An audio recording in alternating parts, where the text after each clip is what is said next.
Whoops. What is happening, Internet? Kwing here. How's everybody doing? Hopefully, you guys having a good night. And tonight we are going to be discussing the 30th anniversary of Batman. That is much older. Nope, much younger than me. So I'm going to tell you guys about what Batmania was like in the 80s. So a little reminiscing. I was surprised that I actually missed Batman's anniversary, which if you guys didn't know this, mark this down. Batman 1989 first released June 23rd, 1989. So I would have been little. But I remember I wasn't allowed to see the movie in theaters. And I didn't have any friends to sneak me into said theater. So I had to basically keep myself entertained with more or less the... I don't know if you guys remember this, but there was some baseball cards came out by Topps that were based on the Batman movie with Keaton and Nicholson and all that other stuff. And there was a little gas station not too far away from where I lived that I walked to, and my family let me purchase a whole bunch of these baseball cards. And the baseball cards had, essentially, I got lucky. It had the entire plot of the movie. It showed Joker at the end, like, falling off the, what do you call it? The church or the cathedral, Gotham Cathedral. It showed his transformation, like you saw his hand sticking out and stuff, and it had Kim Basinger on the trading cards, and it had lots of different shots of Batman. It even kind of spoiled the scene where he was like, "You want to get nuts? Let's go nuts," and he got shot. And they had like a before and after. These were baseball cards, and even though I couldn't see the movie yet, I saw the movie in 1990. My dad caved right around the time Turtles came out, and he let me watch it on TV with him, and it actually scared me quite a bit because I think I would have been like 6 or 7 or something by 1990. Maybe I was 8. I don't remember, but it gave me nightmares, but in a good way. But it wasn't until 1990 that I saw it. But up until then, like, my parents, they kind of spoiled me with tons of Batman merchandise and stuff like that. So 89, the summer of 89, I got some really cool Batman t-shirts, and Family Channel also started airing the Adam West series, like some select episodes. They did like 60 episodes or whatever. But it was kind of weird because the way that they were promoting it is like Adam West and Burt Ward were acting like Batman, like the Keaton film, didn't exist. So it was like, if you want to watch Batman, then he's on Family Channel. And I was just kind of like, ooh, Batman. So I knew there were so many different versions of Batman, like at that time, but the one that I really wanted to see, I wasn't allowed to see it until 1990, and I had to watch it on TV. But I did have some friends who saw it, like they snuck into our local theater and they saw it and they explained everything to me, and I was just like, whoa, that's so cool. And they were doing it while playing with these old Batman action figures from the 80s, which they looked terrible, but they had Bob the Goon. I still have Bob the Goon, the action figure, which I think is pretty awesome. And they had different versions of Jack Nicholson. There were 2 different companies that made Batman action figures in the 80s, which was kind of interesting. I believe Kenner, I think that's what they were called. Kenner was an action figure company. And their version of Jack Nicholson, he looked a little bit cooler, and his face would change, like from peach to white, like when you put him in cold water. And the other one was, it might have been Mattel or somebody else, because Joker's face looked really weird, like kind of like a comic book version of Joker, but he was wearing like the Nicholson colors. You know, he had like the Nicholson suit, and that's where Bob the Goon action figure came from, that place. Wow, I'm just doing really bad. I'm just messing around. A lot of you guys were like, why don't you just play the old arcade Batman thing? And it's like, oh, I would love to. But those old arcade ROM things, they don't work very well for my computer. I have it. I wish I had the Batman arcade thing too.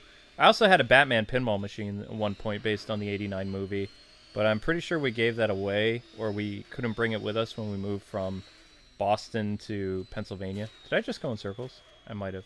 Yeah, I totally went in circles. That's okay. And if you're wondering why don't you have music and stuff on, it's like copyright is kind of crazy at the moment, even for someone who's whitelisted with Warner Brothers. Like I have to pick my battles, and if they go crazy like copywriting videos, then I'll lose all my Arkham content, which is something I spent like 3 or 4 years of my life like making videos for, like all the Arkham Wednesdays and all this other stuff. So I pick my battles. It's like, plus we get to hear the roar of the Batmobile, so it's all good. But yeah, Batmania, I will tell you this, guys, it was nothing compared to how it was when I was a kid. You think there was tons of merch for when Bale was Batman? No. No, no, no, no, no, no, no, no, no. We kind of got to relive a little bit what Batmania was like, but there was no comparison from like 1989 through, I would say, right around the time that Batman the Animated Series came out. Like, there was stuff everywhere.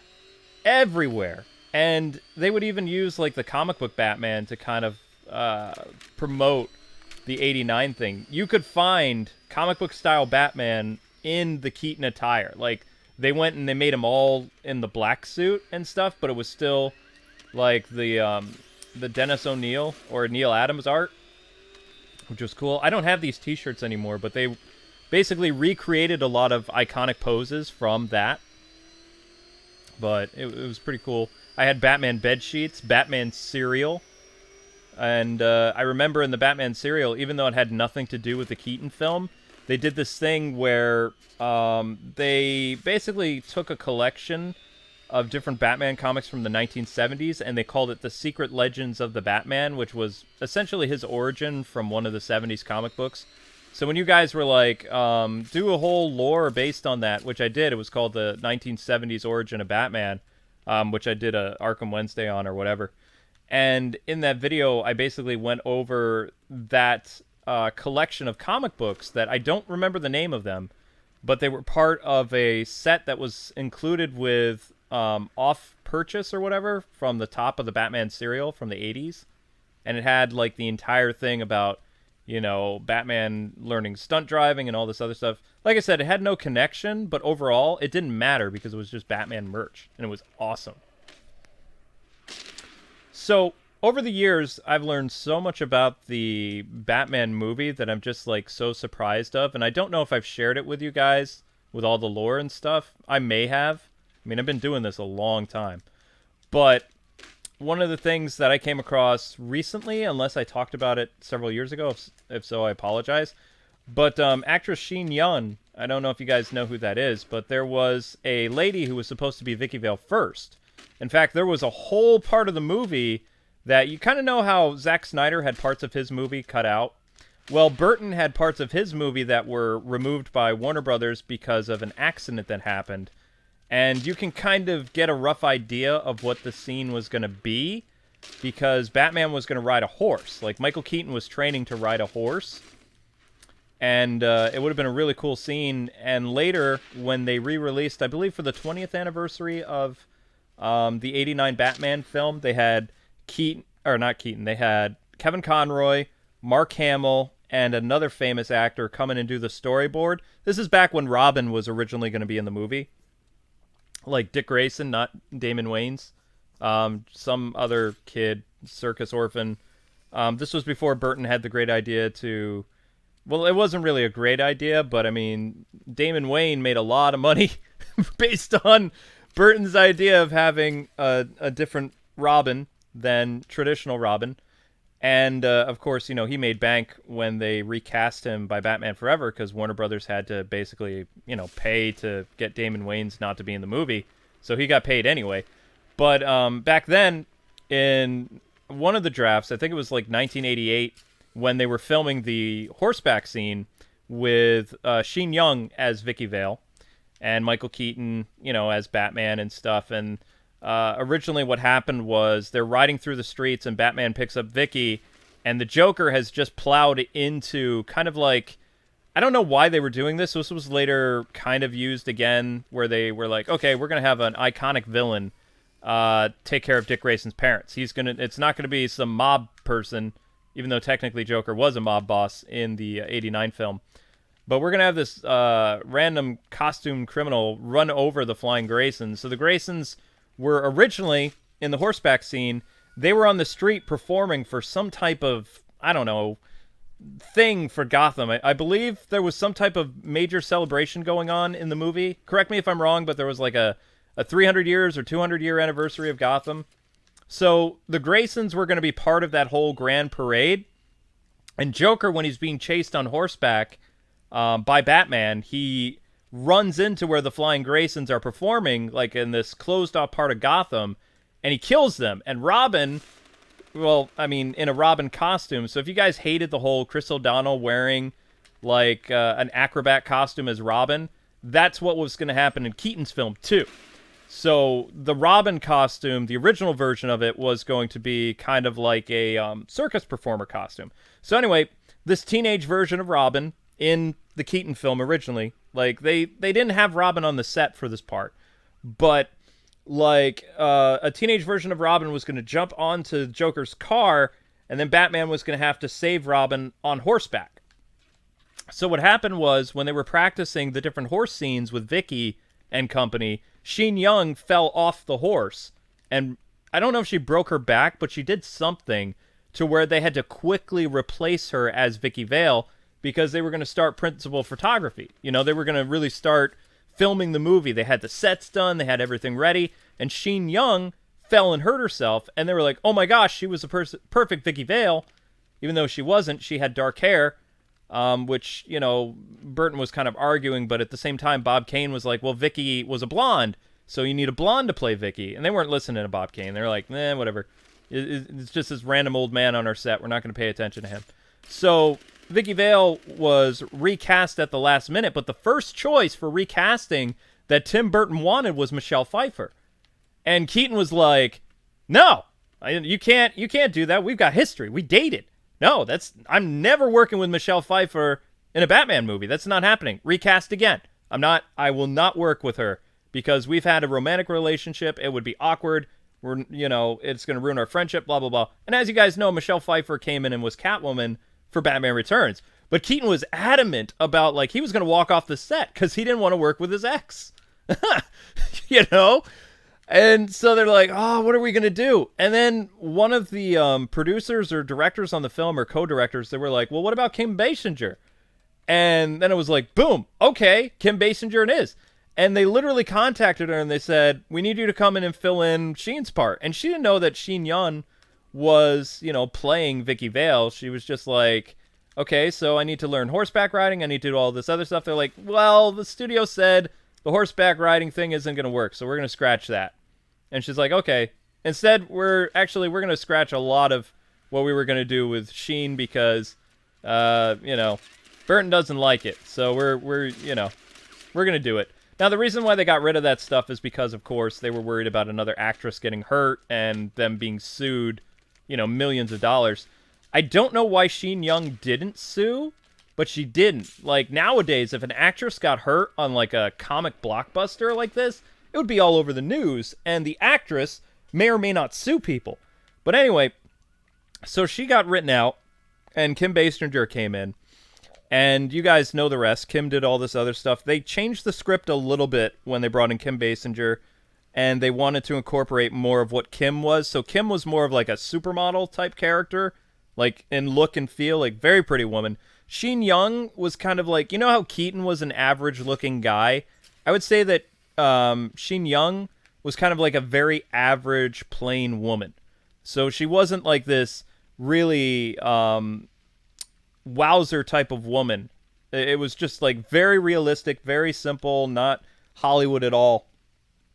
And when Kim came in, they changed everything. They made more of the focus on her. They had more scenes with Jack Nicholson. There was all kinds of things that was changed.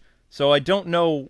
Nobody knows what the original vision of Burton would have been had Sheen Young not gotten hurt. And maybe, some universe we got just that. I don't know. Everybody talks about multiple Earths and stuff, and it's like, I don't discredit that because I don't know. I mean, there's more things on heaven and earth than in your philosophy, You never know. So somewhere Sheen Young ended up being Vicky Vale. But the thing is, she didn't stop. She didn't. After she saw how successful Batman was, she wanted to come back. And it didn't work out well for her. How many of you guys are old enough to remember that actress who dressed up as Catwoman and went and bothered David Letterman, I believe it was, and she was doing all these crazy poses, acting like Catwoman or whatever? I'm pretty sure that was Sheen Young. That was originally Vicky Vale. And, you know, she had this idea that because she got hurt in the Burton film that she would show up as Catwoman in the next movie. Which is not how casting works. And she terrified Tim Burton. Like, she showed up to the Warner lot dressed up as Catwoman and demanded to see him, and he hid from her because he thought she was some kind of psycho. Like, he enjoyed working with her at one point, but, you know, it was just kind of like, okay. But, I mean, maybe that's a story for another time, but I thought because we were talking about the original Vicky actress, it'd be funny to talk about her meltdown as Catwoman. And recently, I believe I mentioned this, but in current affair Batman stuff, you have that new lady who appeared on Colbert and was talking about Catwoman. Like, you never want to talk to a late show talk show host about being Catwoman because you're not going to get the part. I don't even think Anne Hathaway mentioned how she wanted to play Catwoman. It was after she was cast, she went on and talked and stuff on Catwoman. Because usually when you go and you petition for that role, you don't usually get it. So, but anyway, back to the whole Batman hype.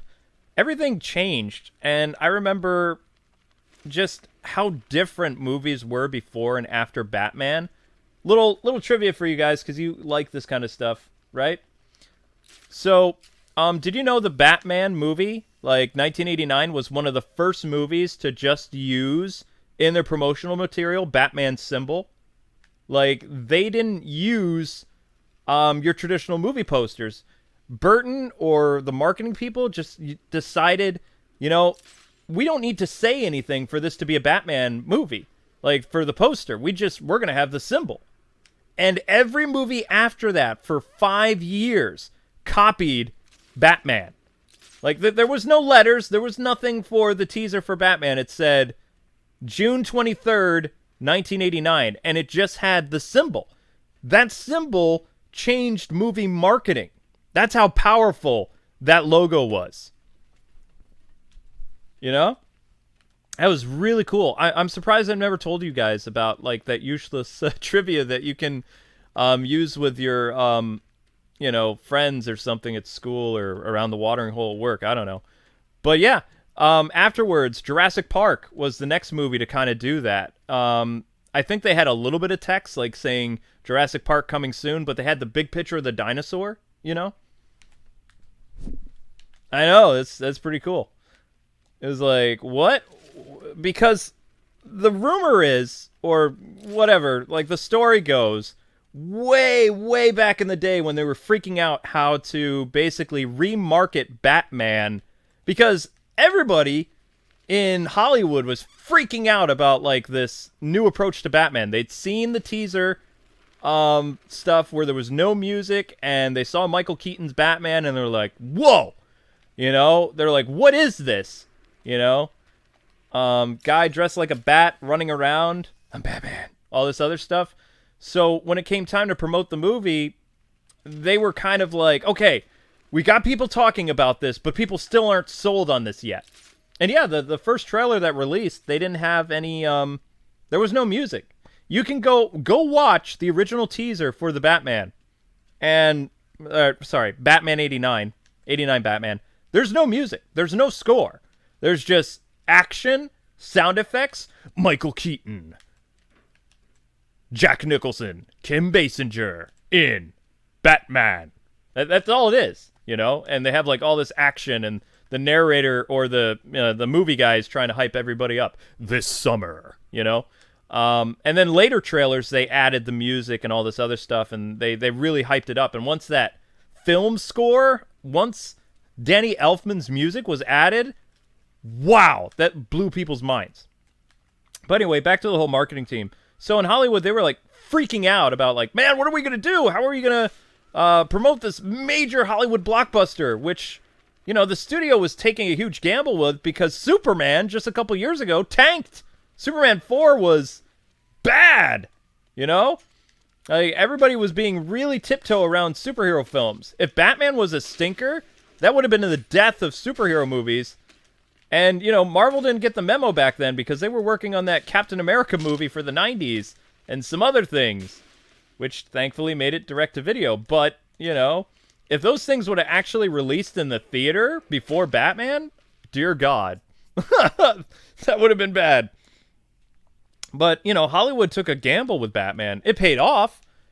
But, I mean, people were terrified. Even Michael Keaton was kind of nervous, like, this character is kind of a psychopath. How can people relate to him?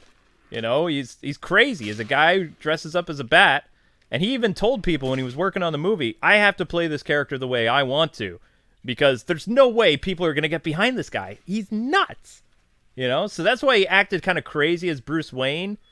And didn't really do the whole, traditional Bruce Wayne thing that Val Kilmer did, where Bruce is this somewhat normal dude and puts on the bat costume, goes crazy. Keaton's like, nah, Bruce is crazy all the time. He's got the crazy eyebrows going. He's kind of aloof in his house, And for the 80s and 90s, that worked for Batman, It did. And for a while, I was kind of like, wow, that's a cool approach for Batman and Bruce Wayne until the animated series. And then you're like, okay, no. Excuse me. I've been doing a lot of talking today. Also, if you guys want something else to watch after the stream, we posted our first episode of Bloodstained. Really cool Castlevania clone done by Iga. If you guys know who Iga is, he is the man with the whip. So, but yeah, a lot of cool stuff happened afterwards. But before, people were just terrified. The executives, they couldn't get behind the idea of Batman. They're like, no. All the different script revisions that went through is insane. People got on Ben Affleck's case for his script going through the works. It took them almost a decade to get the first Batman movie off the ground. That's how long it took.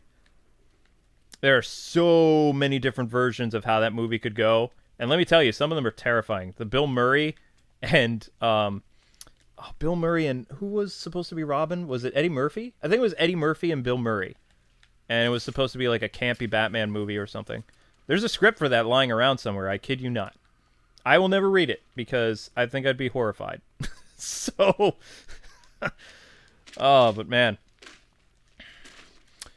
Even though I pleaded with family members, I never got to see the movie in theaters because my parents thought it would be freaky. My dad, he did the next best thing. He saw it, and then even though my friends told me about the movie, he tried to tell me about the movie too. And based on a lot of scenes in the movie, they thought it would my parents thought it would kind of mess with a little kid's head. They were kind of comparing it to RoboCop or something, some parts, especially where Jack's face was getting all messed up.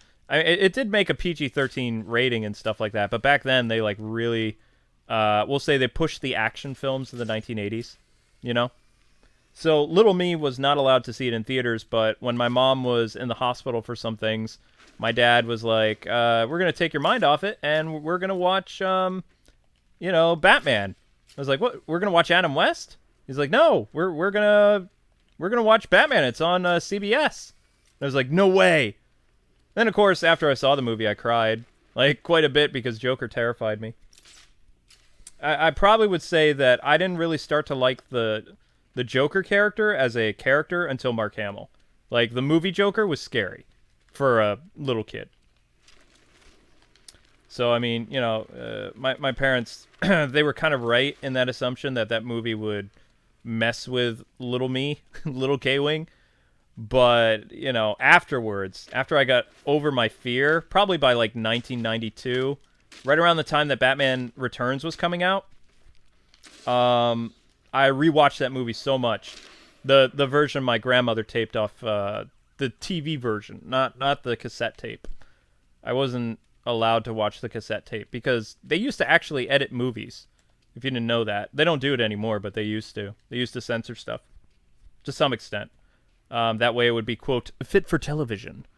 So I can't tell you all the things that were taken out. I'm pretty sure the first airing of Batman in 1990 would have been November or October 1990.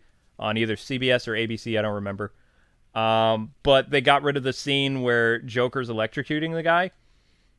They don't show the grit. They show, it's gonna be a hot time in the whole town tonight.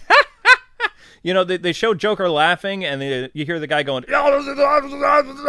but they don't like zoom in on his crispy face. So I mean, and when people would get shot and stuff like that, they would pan away a little bit, But there were certain things that they would do to make it so it was okay for TV, because censors were crazy back then,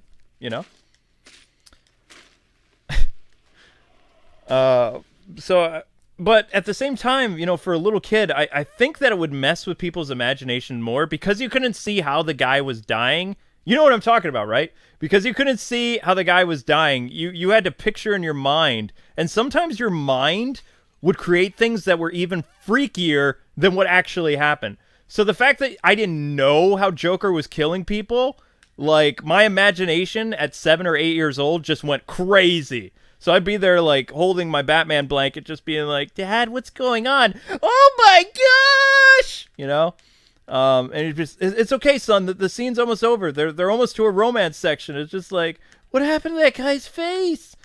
Oh, But my dad he thought it was awesome. He was like, wow, this is so much better than the Batman I grew up with. So he really liked the Keaton Batman a lot. He didn't like Batman Returns, though, from what I remember. He thought it was like, he felt the first Batman movie was like a good mix, And he was a big theater person back in the day. He used to go to the theater all the time. He saw all the Indiana Jones movies. He saw all the Star Wars. Saw all the Back to the Future films in cinema. He was a movie guy. He loved it. Until his migraines got really bad, and then he just had to settle for watching TV really far away and at home. But, he was big on the Chuck Norris movies, Rambo. Not so much RoboCop. That movie kind of bothered him, like especially what happened to Murphy. Not going to describe it, but it was pretty gross. So he wasn't a big R-rated guy.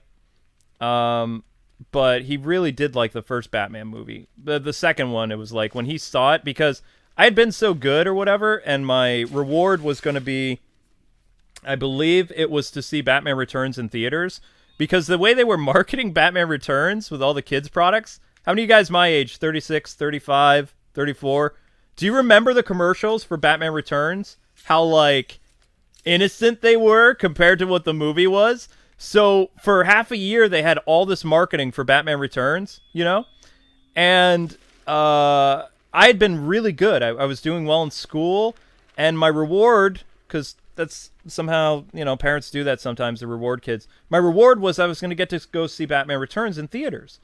And, I was already watching Batman the Animated Series, and I was super Batman. My room was painted with bats. I had, it was a blue wall, and it had, like, bats painted on it. I had Batman comics. I had Batman toys. I had Batman back-to-school materials. I was like Batboy was my nickname in school. And I had, as a kid with ADD and dyslexia, school was very difficult for me.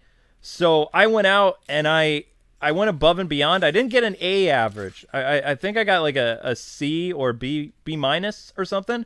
So when Batman was coming to theaters and stuff, I was ready. I was happy. I was waiting, And I was devastated when my dad, he told me I couldn't go because he saw the movie and he thought it would horrify me.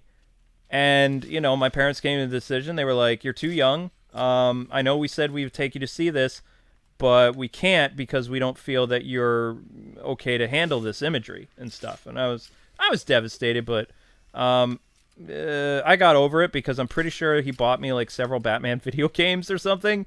Like my dad always had a way to deflect my when I was sad. He was always so good at cheering me up, I'm pretty sure it was a Batman video game I got or something, because I wasn't really thinking about Batman Returns when the animated series was on TV. They did let me watch it when it was on TV and stuff, but I can kind of understand looking back, like maybe some of that stuff might have been a little bit too edgy for, a 9, 7, 8-year-old, So, and when he saw it, how my parents used to do things, because there wasn't, you know how there's like reviewers and stuff all over the place these days, and you can easily gauge material for your kids. Well, go back to the year like 1992, 1989. None of that existed. You might have some yuppie guy who works for the Wall Street Journal or New York Times or something do like maybe a little snippet, or if you're lucky, Siskel and Ebert would do like a movie review and tell you whether or not a movie was good. But usually you would have to wait a while to find out what's going on. And maybe sometimes in the local paper there would be something, but I know this is hard to understand for a lot of you. Internet did not exist the way it is today. It didn't even exist the way it was in the early 2000s. There wasn't tons of websites dedicated to fan groups or reviews or collecting video games. Nothing. You would go off Entertainment Weekly once in a while, and they would pick a good movie for you, maybe. But they didn't really do a lot for, gauging films that would be okay for kids to see or not. So my dad, what he would do sometimes, when work permitted, and he had some time, my parents, on date night, they would go to movies, and sometimes they would see 2 movies at once, because movies were not that expensive back then. And one of my dad's jobs paid really well for a while, until he decided to go into ministry, and then, well, those they don't pay very well. I'll let you know that right now. Also, you get moved around the country a lot like you're a military brat. And even though he was in the military for a while, I still moved around quite a bit. I got uprooted so much as a kid. I lived in New York part of my life, then I lived in Michigan, then I was in Chicago, then I was back in New York, then I was in Boston. I was surprised we didn't end up in California or Texas or Florida. But yeah, I went all over the place. I've been everywhere, almost. I think I've been to all 50 states now, I'm pretty sure. But not living, just like traveling, going all over the place. Because sometimes when they have to campaign or candidate, I believe is the word, yeah. When you have to candidate a church, sometimes they want to see the family. So I had to go, and I got car sick, so it was not fun to drive halfway across the country, I'll tell you that much. Especially when we had to visit Colorado, when we were living in Chicago at the time. That was a terrible trip. But anyway, back to the whole, like, Batman stuff.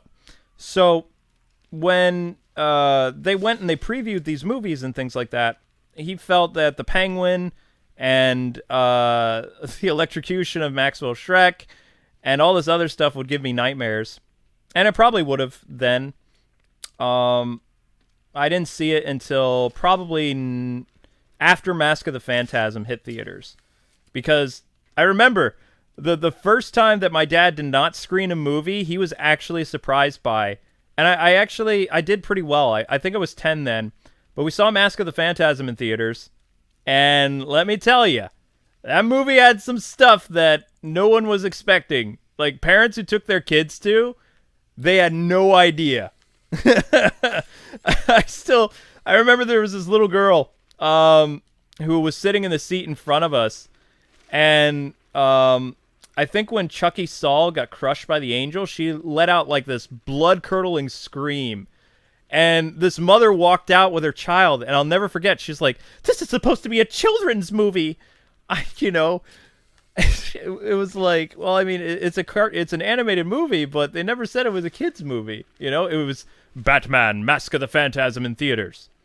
But yeah, there was some pretty freaky stuff in there. So after I saw that movie, like Christmas of '93 or whatever, then it was okay for me to watch the Burton films with my dad and things like that.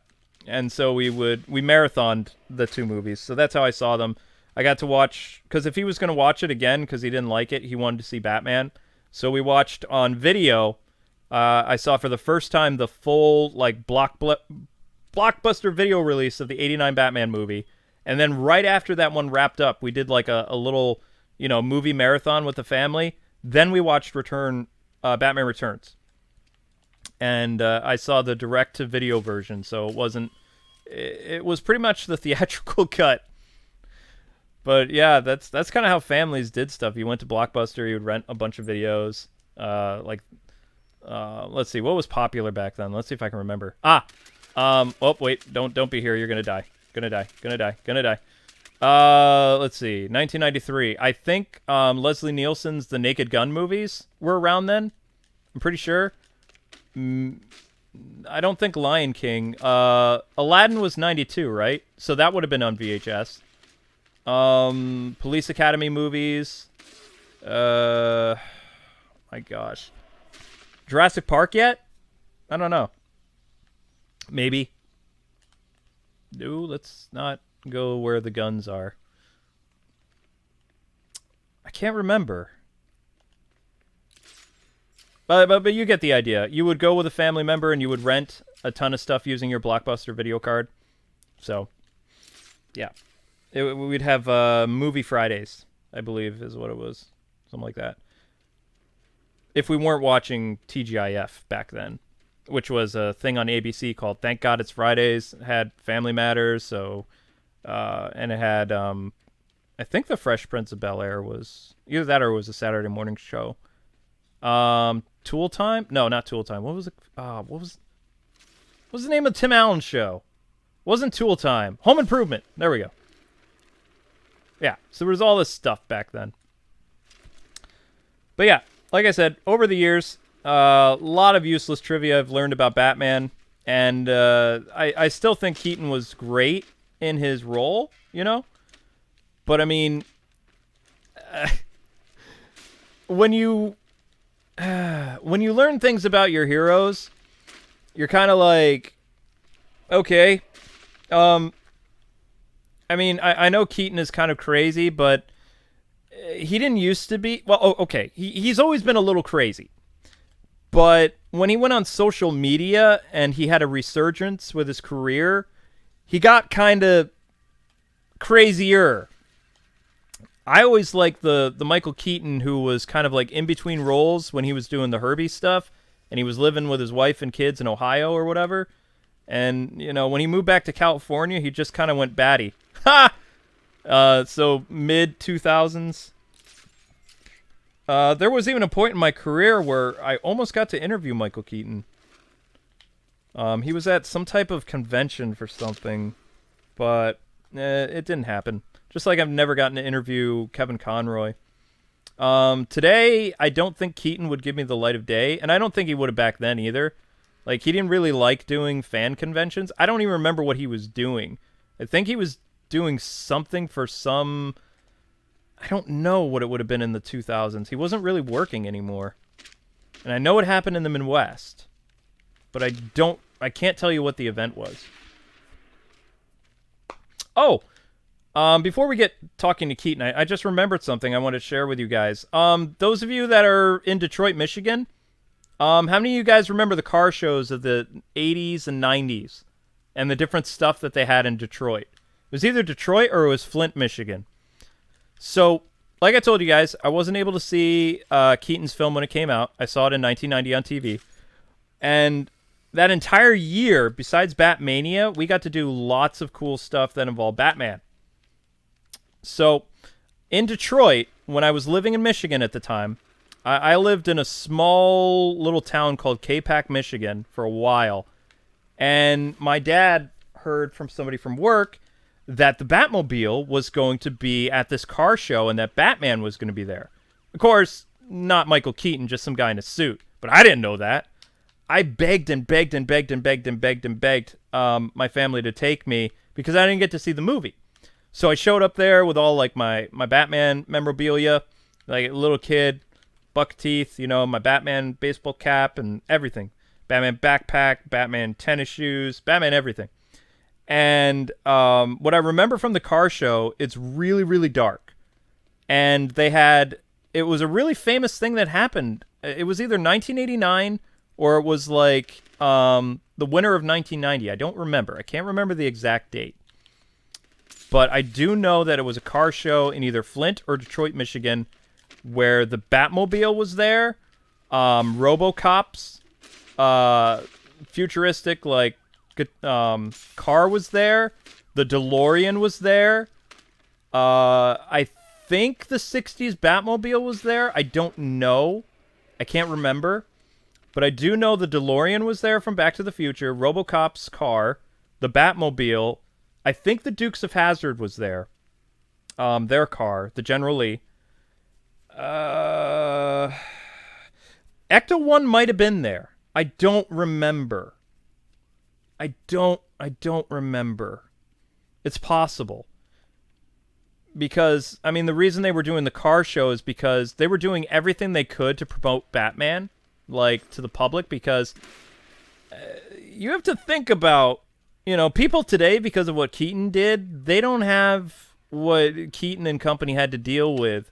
They broke new ground. They were the first real modern superhero movie. I mean, you can argue that, Christopher Reeves was like the first real superhero movie, and in a sense he was, but it wasn't really like a modern superhero movie. It was a comic book film. I would say that Christopher Reeves was the first ever comic book film. Batman was the first ever comic book blockbuster. It created the summer blockbusters, Nothing has been the same since that happened. And every film that's released in Hollywood uses Batman's merchandise and everything that it did as an archetype for success. Every company's guilty of it. DC today, Marvel, the different Image Comics people, any comic book movie, even in a documentary I watched, they use a lot of the things that made Batman a success. The first movie. It's debatable whether or not Batman Returns was a commercial success or not, because, I mean, they sold a bunch of stuff. They definitely sold a lot of merch and all this other stuff. But whether it was a massive success, I mean, it did get Batman Forever, and Keaton was on board for that. But I don't really want to talk about Batman Forever. That movie just leaves wasn't terrible. It's not. It was my second Batman movie I've ever seen in theaters. So yay. Which I would have been older when that came out. And at the time I thought it was pretty cool, but I didn't like Val Kilmer. So seeing him on the screen was just kind of like, nah, it's not Keaton. That's not my Batman. So I was a little troll even back then. It's like, that's not my Batman. That's not Batman. That's a pretender. That's some clown who thinks he's Batman. No. I'm going to walk out of this theater and have a little tantrum. Even though I'm like wearing all this Batman stuff that says Batman Forever on it. Doesn't matter if I'm a hypocrite. That's not my Batman. That's the kind of stuff I thought. If I would have done that, my parents probably would have like spanked me or something for causing a scene out in public. But nah, that didn't happen. I just sat through and watched the movie with my dad, and he was like, this movie was surprisingly kid-friendly. And it's like, yeah, that's not going to hurt the franchise at all down the road. Oh, wait. It did. Can I go down this way? I can. Cool. Okay, that was fun and different. Oh. Sorry, Batmobile. I'm just having a blast playing this game. This game is just fun to play. I would have loved to play the arcade stuff, but I can't. I have them all, but yeah. So where was I going with this? I was talking about... Oh, right.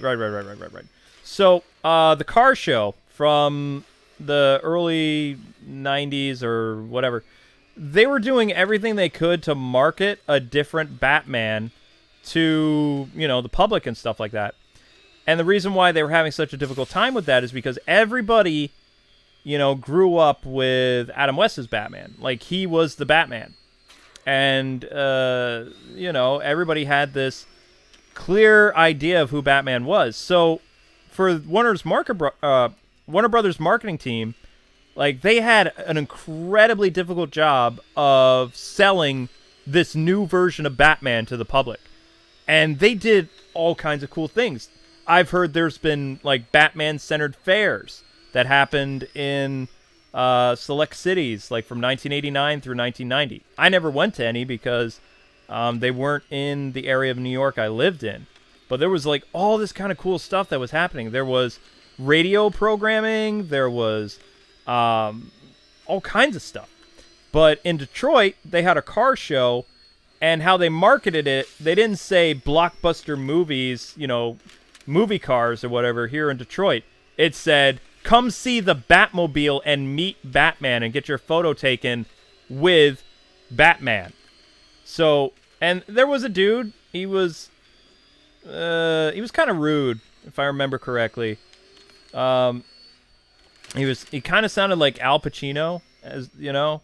So if you ever wanted to know what Al Pacino sounded like as Batman, picture Al Pacino, and sweating profusely in this rubber Batman costume where he can hardly see anybody, and he's signing autographs as Batman in cursive, standing next to the Batmobile with like all these loud noises going on. Yeah, that's what he sounded like, Al Pacino, and he hated kids. He just, they couldn't have picked a worse person to do this. And I don't know if they had other people as Batman. That was the Batman who my family had a run-in with at this car show. I don't know if they, like at Six Flags, how they have different like Batman actors walking around Six Flags. I'm pretty sure that he was the only guy there in the suit. But as much as he was complaining, the dude who played RoboCop at that car show, he had it brutal, and he was the nicest guy. He didn't sound like RoboCop at all. He had kind of a gentle voice. Kind of sounded like, if I had to think about the voice of the RoboCop actor in the suit in Detroit, he sounded like Vic Mignogna. That's who it sounded like. Like a very, not necessarily manly voice, but like a very calm voice. And you have the Batman actor guy there. All these little kids are all around wanting to meet Batman, right? And he's complaining. Like, he's complaining about his cape. He's complaining about how hot it is. And you have this dude who's trapped inside the RoboCop suit, and he's the nicest guy there. And they weren't even promoting his movie.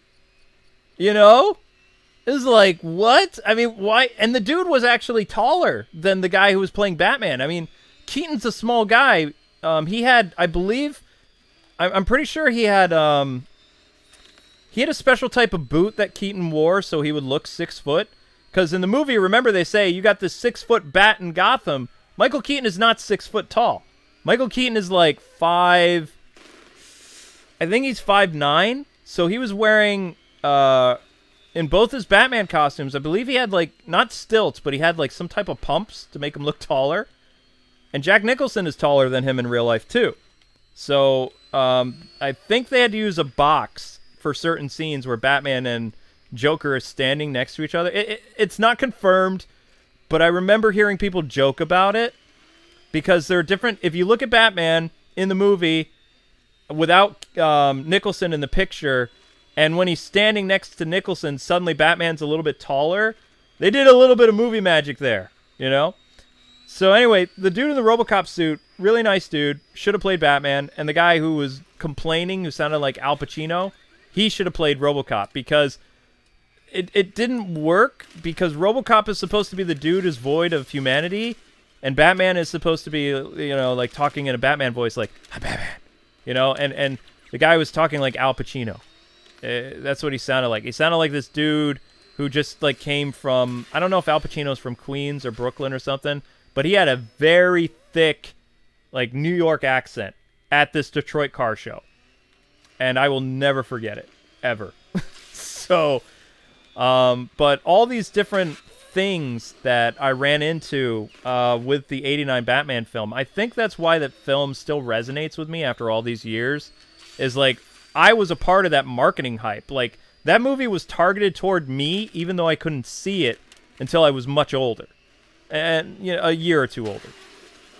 But they went out of their way to try to appeal to the imagination of everybody, And they had their work cut out for them because everybody knew Adam West was Batman, and he was even touring conventions back then as Batman. I didn't do comic book conventions back then, but you would see stuff like Meet Batman in Person, Adam West, right around the same time that, stuff was happening with the Keaton movie. Which, I don't know if it necessarily hurt Keaton. They made a lot of money. But it had to be weird, considering Adam West didn't really like Keaton at all.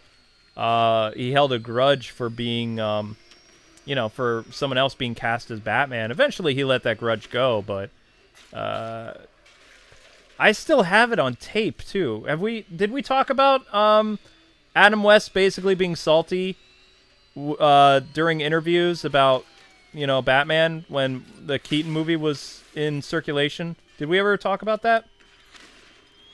We might have. Because I have an old VHS tape with that interview. It's really awkward. Adam West is supposed to be promoting his 66 Batman show, which was being on cable again. And he was just, like, really discrediting everything about the new Batman movie. That would be like, for you kids, that would be like Christian Bale, your Batman, going on and being interviewed because he was the longest Batman, right? That would be like him going into an interview and basically bashing on the new Batman actor, the Twilight guy, and being like, oh, this guy's not Batman, it doesn't matter. I'm really Batman, blah, blah, blah. So he was doing that kind of stuff to Keaton and Jack Nicholson. He was like, well, Cesar Romero was our Joker, and he was much better than Jack Nicholson. Jack Nicholson? What kind of Joker is Jack Nicholson going to be? And he did this on TV. This was an actual interview, And he wasn't even senile then. He looked like he was in pretty good shape. His hair wasn't gray or anything. You guys can hear me, right? I'm not just talking to myself for several hours, am I? Am I talking to myself? Because that would be lame.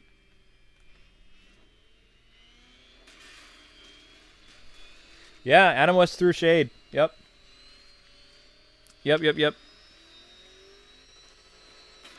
He did it a couple times. He did it the first time he did it.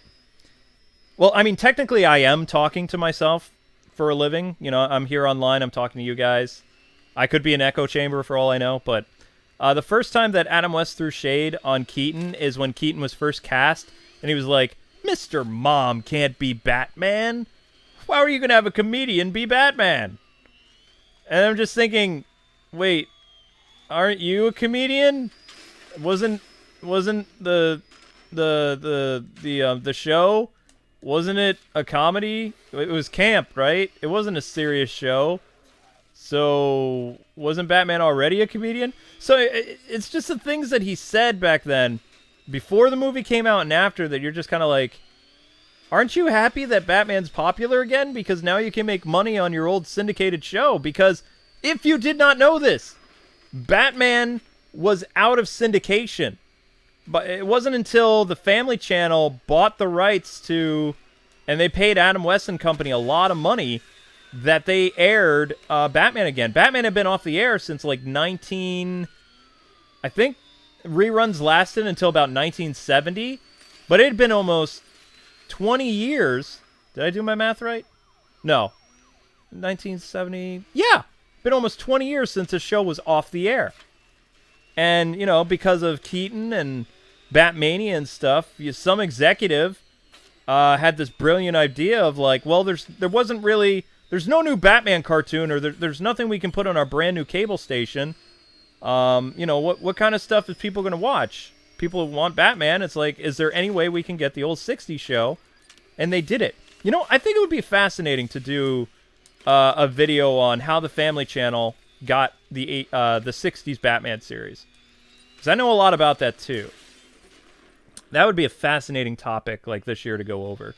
Because that was an incredible feat too. But I never understood why. I mean, Adam later was really happy about it, but it seemed like, I don't know, maybe he thought Batman was going to fail and he just wanted to throw shade. I don't know. I find it really weird. I also love the fact that Keaton doesn't make fun of any Batman actors. Maybe it's because he still felt hurt because of what Adam West said about him, back in the day. But everybody said Mr. Mom as Batman couldn't be Batman. Just kind of like how people said Affleck couldn't be Batman and sparkly vampire Batman can't be Batman. If you're a good actor, you can be Batman. There's only one person who I will argue to my grave who was a terrible Batman, and that is George Clooney. I refuse to admit that man can play Batman. That man was cosplaying as Batman. Okay? George, no. No. I would put Kilmer over Clooney any day of the week. Ugh. That triggers me. I don't understand. He even said he didn't know how to play Batman. He could play Bruce Wayne, but he couldn't do Batman. Ugh. Oh, man, why? Why Schumacher? Such a horrible casting idea. Because you want to know why he did it? Do you want to know his reasoning? You want to know? Okay, here we go. The reason why Clooney acted the way he did is because he thought Batman, I kid you not, he thought Batman was still camp. And so did Schumacher. So his version of Batman, the reason why it's so bad it's good type of, mentality is because they were making a campy film. That's why. As far as I know, he did not watch Kilmer's performance. He didn't watch Keaton's film. He did his own Batman because, in a way, I believe George Clooney is just like Johnny Depp in a sense that he doesn't watch either films he's been in or he doesn't watch movies. He feels that if he watches movies, then he can't do his job or something.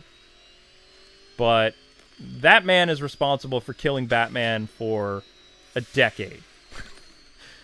And I may forgive him someday, but I love the fact that at least he understands that he did wrong.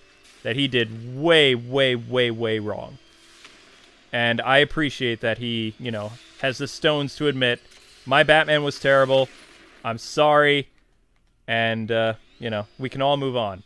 If he can't admit it, then there's a problem. Even if I was cast as Batman down the road when I'm a grumpy old man, I would do a better job than an Academy Award winner as Batman.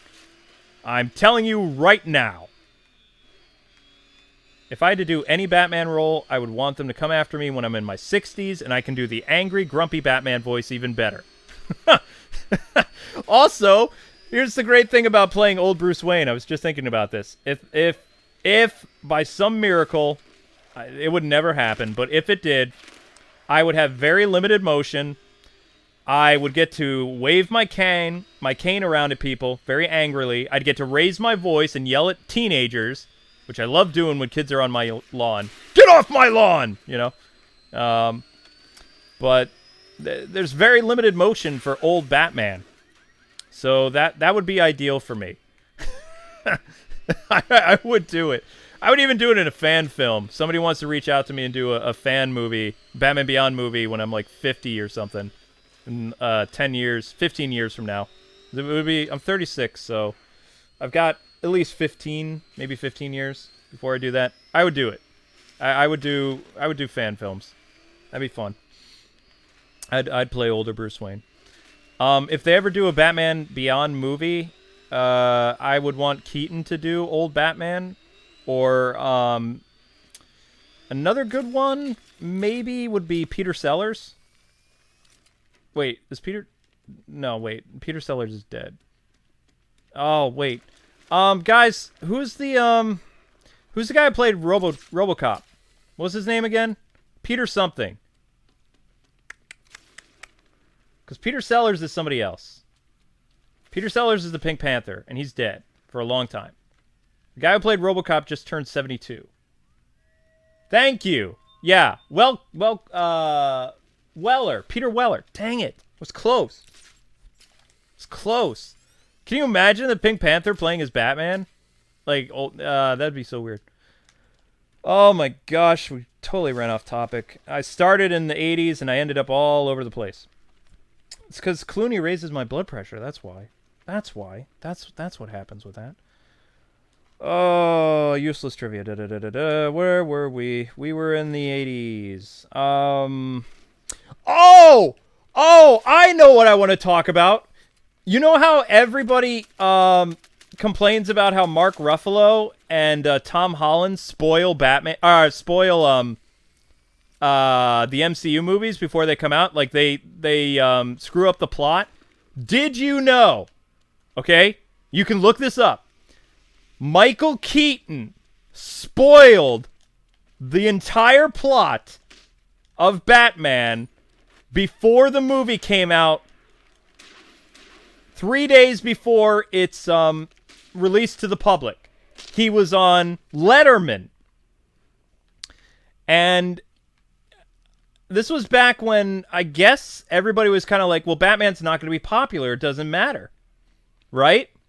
So he's talking with Letterman, and Letterman's kind of like trying to understand this Batman. And I think Keaton was annoyed because in the full interview, I believe Adam West is brought up, or the 60s Batman. I don't remember. So maybe Keaton, because Keaton looks a little annoyed in the interview by when he accidentally spoils the entire movie. And I'm talking about the entire movie, like how Joker killed his parents, and how Batman kills the Joker in the end to get revenge, all that stuff. Like, it's all spoiled. You know, and he doesn't... Afterwards, he's kind of like, oh, oops. Like, he's like, nobody's going to go see the movie anyway. And then he's like, you know? But, he was having this really awkward interview with David Letterman. I saw this on TV when I was a kid, too, so I remember this. And I recently saw this on YouTube. So he's there having the interview, and David Letterman is trying to figure out what this Batman's about. He's like, so, can you tell me a little bit about the plot? I can't do Letterman. I don't know. I can do a little Leno, but Leno wasn't, you know, he wasn't, it was Carson. Carson was, you know, doing... So anyway, Letterman was interviewing Keaton. Keaton didn't think it would be a big deal because he thought this was just going to be like, up until that point, he had a lot of movies that were failures, you know? So... sorry, I'm fighting, so I got kind of messed up. Where was I? Oh, right. So, Keaton is sitting here having this interview. He's there to promote Batman because it's coming out in theaters literally 3 days from now. And Letterman was kind of like, so explain what this movie's about. He's like, what do you mean? It's Batman. I play Batman. Bruce Wayne and Batman. You know, so he's doing this whole Keaton comedy routine. And he's like, you know the story of Batman. Everybody knows the story of Batman. And Letterman's just kind of like, what, the Joker killed your parents or something? And then Keaton, he's kind of like, well, I mean, you know, Bruce doesn't know that Joker killed his parents, you know, at this point in the movie. And you can hear the audience go, oh, because he spoiled the whole thing. Like, he says not only that Joker killed his parents, but that Bruce Wayne doesn't know that Joker killed his parents. They could have done this thing where the audience is like, okay, it's cool to show that Joker is the one responsible, but the fact that Batman even knows, and then he goes and gets revenge and kills the Joker, I mean, they would have had to stop this thing from airing today if this kind of leak happened, like a Star did this. And he did the entire plot, all the twists, all the turns in less than, I think it was a minute. Yeah? And then, I don't think he does a facepalm, but he does this thing where he kind of looks like, uh-oh, I'm in trouble, you know? But he didn't care. He was kind of like, nobody's going to see this anyway. He does his Keaton laugh. And Letterman didn't get it. Letterman was just kind of like, because he was just asking a question. He was like, so Joker more or less killed Batman's parents or something? Because he didn't know. He doesn't know comics. But Keaton knew everything. And he was just kind of like, oh, I guess he knows the movie, so it's okay to talk about this. And Keaton just drops it all right there. And I believe Letterman made a joke about it when he was doing the Batman Returns, like, promotional stuff. Like, if you watch when Keaton is doing promotion for the next Batman movie, any talk show, he hardly says anything about Batman other than, you know, I'm back playing as Batman. There's 2 new villains, Danny DeVito, Michelle Pfeiffer, who are great in the film. They're really great. He doesn't talk about anything about the movie other than it takes place at Christmas time. So I don't know if he got like a gag order or if he even was allowed to appear at other talk shows. Because, I mean, it was like 3 days before the movie came out in 1989 that he did this. But it's the funniest thing. Go watch it. Keaton spoils Batman movie, David Letterman interview. 1989. They still have it on YouTube. Part of it. They have the good stuff. They have the crowd either cheering or booing that he spoiled the movie for like anybody watching David Letterman that night, which I don't remember how many millions of people would have been watching Letterman. Johnny Carson was way more popular than Letterman. It's true. Johnny Carson was amazing. You guys think Jimmy Fallon is cool. He's got nothing on Johnny Carson. Leno's got nothing on Johnny Carson. Johnny Carson was amazing. That's what late night television was like when I was a kid. Holy cow. And all the impressions and stuff he could do was incredible. I wonder if Keaton actually did appear on Johnny Carson. I don't think so. I'd have to look it up. Let's see. We talked about Sheen Young. We talked about Keaton spoiling Batman. Oh, I know. Okay, here's some more trivia. Did you know that Bob the Goon and Jack Nicholson in real life were friends? And that Jack Nicholson got, I don't remember, I think the actor's name is Tracy, that he got the dude the job to play the Goon. And before Bob the Goon, he didn't have a name. He was just like a mob enforcer. So over the course of the movie, they ad-libbed this whole side plot with Bob the Goon. Like, a lot of that, if you go back and you read the script of the 89 Batman film, the final draft, Bob the Goon, as far as I know, he had no lines. He was just, one of Joker's goons that eventually Joker decides to kill. But if you watch the film, you can see that Bob has always been kind of like Jack's number one guy. He's always hanging out with him. He's the henchman. He saves Jack's life from Gordon when they're, raiding Ace Chemicals. It's Bob the Goon who puts the gun to Gordon's head. And, says, Jack, we got to get out of here. Jack! And, Nicholson's like, hey, card. He does his thing. He's like, for the future. And he shoots the guy. And that's when Batman goes after him. But, if it wasn't for Bob, then they would have gotten Jack. And there are a lot of instances where Bob has this whole side plot. You go and you watch, if you have time, go through and watch the 89 Batman film again, recently. And you will see that Bob actually has his own storyline as a side character throughout this movie. Which is really cool. And he didn't originally. It was all ad-lib. It was a... I don't know what movie Tracy was within Jack Nicholson before, but they did this whole thing where it was an ad-lib routine.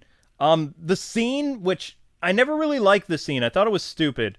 But, the scene where Joker is cutting out stuff in that Ace Chemicals thing?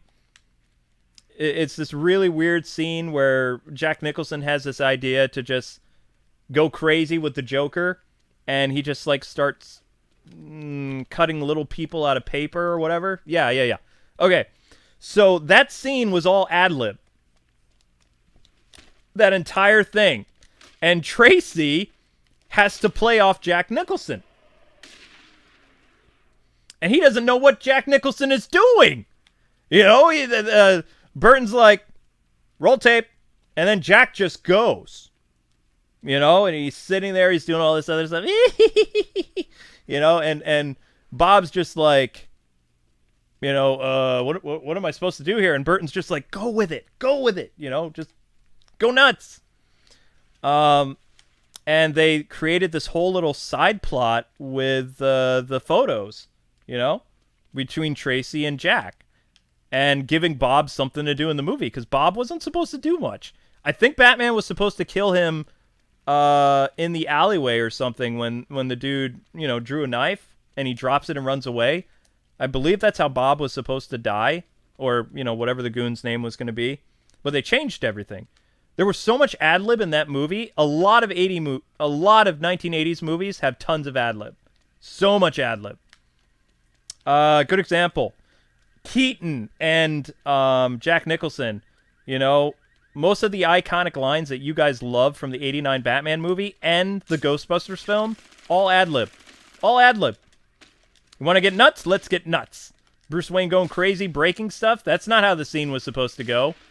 Because of his history with Burton, Keaton had the ability to, do a little, what do you call it? Free roam, free reign, whatever, So it wasn't true to Bruce Wayne's character. It felt more like, Keaton being Keaton. But, that scene was all ad-lib. Joker's really famous line, Dance with the Devil in the Pale Moonlight. Pretty sure that was an ad-lib line. This town needs an enema. All this stuff. It was just him being crazy. Crazy awesome, but... Improv! Yeah, thank you. I'm trying to think what else happened. We've already talked in the past about all the death count and stuff in that movie because both Burton and Keaton didn't see how Batman could do his thing without not indirectly killing people, but literally killing people because Gotham is so corrupt or whatever, and I don't even remember their reasoning for it. I think their reasoning for it was an 80s, summer blockbuster movie, and 80s action stars killed people. And also, you could, say maybe some interpretation of Frank Miller's The Dark Knight Returns maybe steered them toward that direction, as did Bob Kane was on set several times of the first Batman movie. He was there. He went to London, and he was a consultant on the movie. And his Batman in the 40s and 30s killed people. For a while, Batman carried a gun. He used a wrench to kill a dude. All kinds of stuff. He wasn't... his no-kill rule didn't happen until the Comics Authority, I think. I think he toned down killing people, but he used to have a machine gun on his bat plane,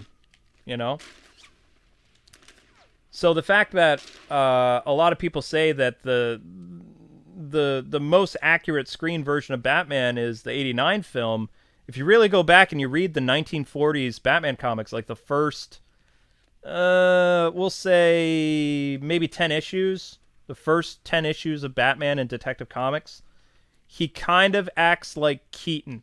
The only difference that he does, that Keaton, as far as I know, Keaton didn't have any one-liners as Batman. Like, when he dropped, I just teleported. When he dropped, Joker into the vat of chemicals, in the 40s, Batman would have said, a fitting end to his kind, or something like that. He would have shown no remorse. All he does is he kind of stares at the Joker like, who are you? Was I supposed to save you? It's fine if you fall to your death, So, there was that. And I have recently learned about this, and I don't even know how I can talk about this because this is kind of weird, but apparently there's a thing that Burton and some other people wanted to be really edgy with the iconic I'm Batman line. That's not what the line was supposed to be. You can kind of picture... How many of you guys read All-Star Batman with the gosh darn Batman line that doesn't say gosh darn, where Batman swore saying I'm Batman? Well, I don't know. Did Die Hard come before Batman 89? Or I know the F word was used a lot in the F-bombs were used a lot in 80s action movies, especially R-rated ones. And they were trying to be more realistic in this grungy, plague city. So Batman was going to say, I'm Batman, mother effer, when he, meets the thug for the first time. And I kid you not, I looked this up and I was like, no, this I've never heard this. This is real. And it was kind of like, okay. So you were gonna have Batman say that's not something terrifying. That's something a psychopath would say, but you're trying to freak out these people, hearing Keaton say that stuff, it wouldn't have the same impact as you're holding a dude, right off the edge of the building, and you cuss at him like you're just a normal guy. Batman's holding this dude on the edge, and he doesn't know if he's gonna drop him, and he's just like, "I'm Batman." And he tosses the dude, and the guy's terrified. I feel if he would have cussed him out, I think that the dude wouldn't have been as afraid of him because it would have made Batman more of a real person than kind of like this terrifying dude. You know what I mean? Does that make sense? Like, it would have lessened the impact of that scene. Because it's not really, I mean, it grounds him too much. He's not supposed to be grounded. He's supposed to scare you and stuff. Yeah, it doesn't, because, I mean, the whole concept of Batman in the movie is, everybody's like, is this dude a real person? Is there really a 6-foot bat in Gotham? When you shoot him, there's no blood. What is this guy? Is he a vampire? Nobody knows. Nobody knows Batman is a flesh and blood character until the end of the movie, where you see him like stagger out of his plane and he's all messed up. So if he would have said that line to the thug, that would have like made him, totally a dude. It would have detracted from, oh, this is just another guy. This guy thinks he's a tough guy, and it changed things. And they actually, apparently there was this big thing where they were going through a lot of different things they were going to have Batman say. That was just kind of what the line was, and then somebody got a hold of it and they're like, no, it'd be scarier if he just says, "I'm Batman." It's more mysterious, and that's how the line happened. And it is almost a staple to this day in every Batman film known to man. Almost every actor since Keaton has said, "I'm Batman." And usually it's in the first appearance in their movie. Kilmer said it. Clooney ruined it. "Hi, Freeze. I'm Batman." "No, you're not, Clooney. No, you're not. You're cosplay Batman." Bale said it. "I'm Batman." Kevin Conroy reimagined it and made it better. Every actor after... Oh, wait! Even Adam West said the Keaton line. Adam West did it. Adam West said the Keaton line during the Return to the Cape Crusader movie. He finally said it. He said it kind of dark, too. It was funny. If you haven't seen that movie, go check it out. Return to the Cape Crusader, the last 2 Batman movies and films that Adam West ever did were animated movies based on Batman 66. And he says lines from Keaton's Batman movies. He says lines from Christian Bale's Batman movies. And I believe he says a Ben Affleck Batman line. Pretty sure. He does not say a Clooney line, though. Oh, my gosh. I'm trying to think if there's anything else we can talk about. I would be curious to hear some of your guys' thoughts, like what you remember about Batman. And I can, or if you want to ask me some more stuff about my childhood, like what it was like for Batmania, all that fun stuff. I'm straining my voice a little bit here, not too much, but I'm really happy that the movie has had such an impact for people the past 30 years. It's kind of amazing, But all right, so I'm just gonna open up comments here. Then I'm going to feed my cats. Yeah, notice how I just have the Batman emblem, like, right there, because it's cool. It's like, you don't need anything other than that. It's the Batman emblem. You don't need anything else. It tells you what you're watching. I did that on purpose, though, because I knew I was going to talk about that tonight. I was going to do that thing where we talked about it. Your birthday is Sunday. Happy birthday, Logan. What's your opinion on Bruce punching Tim in Tom King's Batman? I don't know. Oh, yes, the Diet Coke commercial. I remember that. The Diet Coke, yeah, there were tons of commercials. Like, because they were trying to rebrand Batman. Uh-oh. Okay, this is probably not a good place for us to be hanging out. This is another save file, so if you guys are wondering, like, what's going on with your Batman footage, I don't remember where we were in the game. I believe this was the Keaton stream, guys. I think this was the Keaton stream, like Batman save file that we did several years ago. Yeah, there was a Diet Coke commercial. There was all kinds of stuff. It was really funny too. What was your Batman and Robin first appearance? What was my Batman and Robin first appearance? What does that mean? Can you do I like chicken nuggets? No, I'm allergic to chicken. Affleck never said I'm Batman? Really? I thought he did it in Suicide Squad. That's a bummer. What is Batman's first villain he ever fought? I don't remember the guy's name. He was like just some mobster, I'm pretty sure.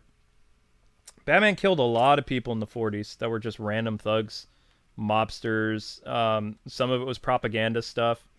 He threw a Chinese guy out a window, like a Chinese mobster, broke his neck. He also, there was another guy who stuck his head out the window once. Batman drop kicked him in the head, broke his neck. This is back in the 40s.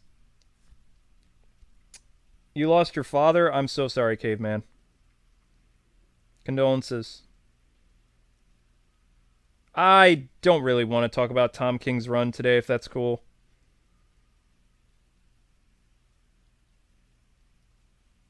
Yeah, I said I would do Batman Dark tomorrow after hitting 300,000 subs that year, not after I hit 300,000 subs in general. It was supposed to be a thing where we were pushing more subscribers. Mm-hmm. Would I consider doing a lore on Batman Who Laughs? I mean, as long as you guys don't mind just seeing the Arkham games over and over again, it's easier for me to do lores that way. Batman's going to get shot, isn't he? I think he's going to get shot standing here. Maybe not. Maybe we're okay. Do I think we'll get an Alfred solo film? I don't know.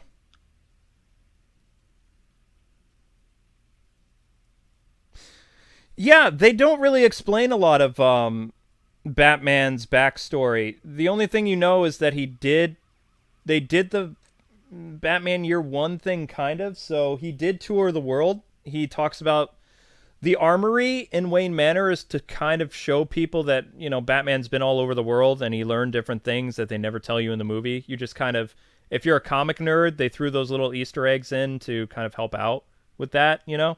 They're like, oh, he went to Japan. That explains how he's able to do martial arts and all this other stuff. Exactly. Yep. They made movies for the thinking audience, basically. They didn't want to over-explain things back in the 80s. And they didn't have time or the budget. Mm-hmm.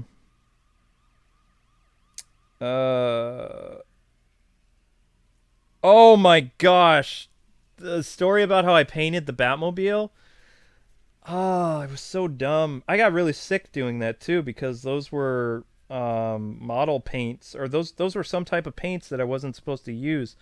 So, as you guys know, there was a Batmobile that came out in 1989 based on the movie, and I had, you know, family members, grandparents, aunts, uncles, mom and dad. They all got me like Batman stuff from the movie, but the Batmobile was sold out, and I had Batman and Robin.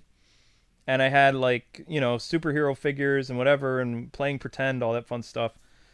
And I really wanted the Batmobile because I was in love with the 89 Batmobile. It was awesome, right? So, more or less, somebody had given me a Chuck Norris car. I don't remember how I got it.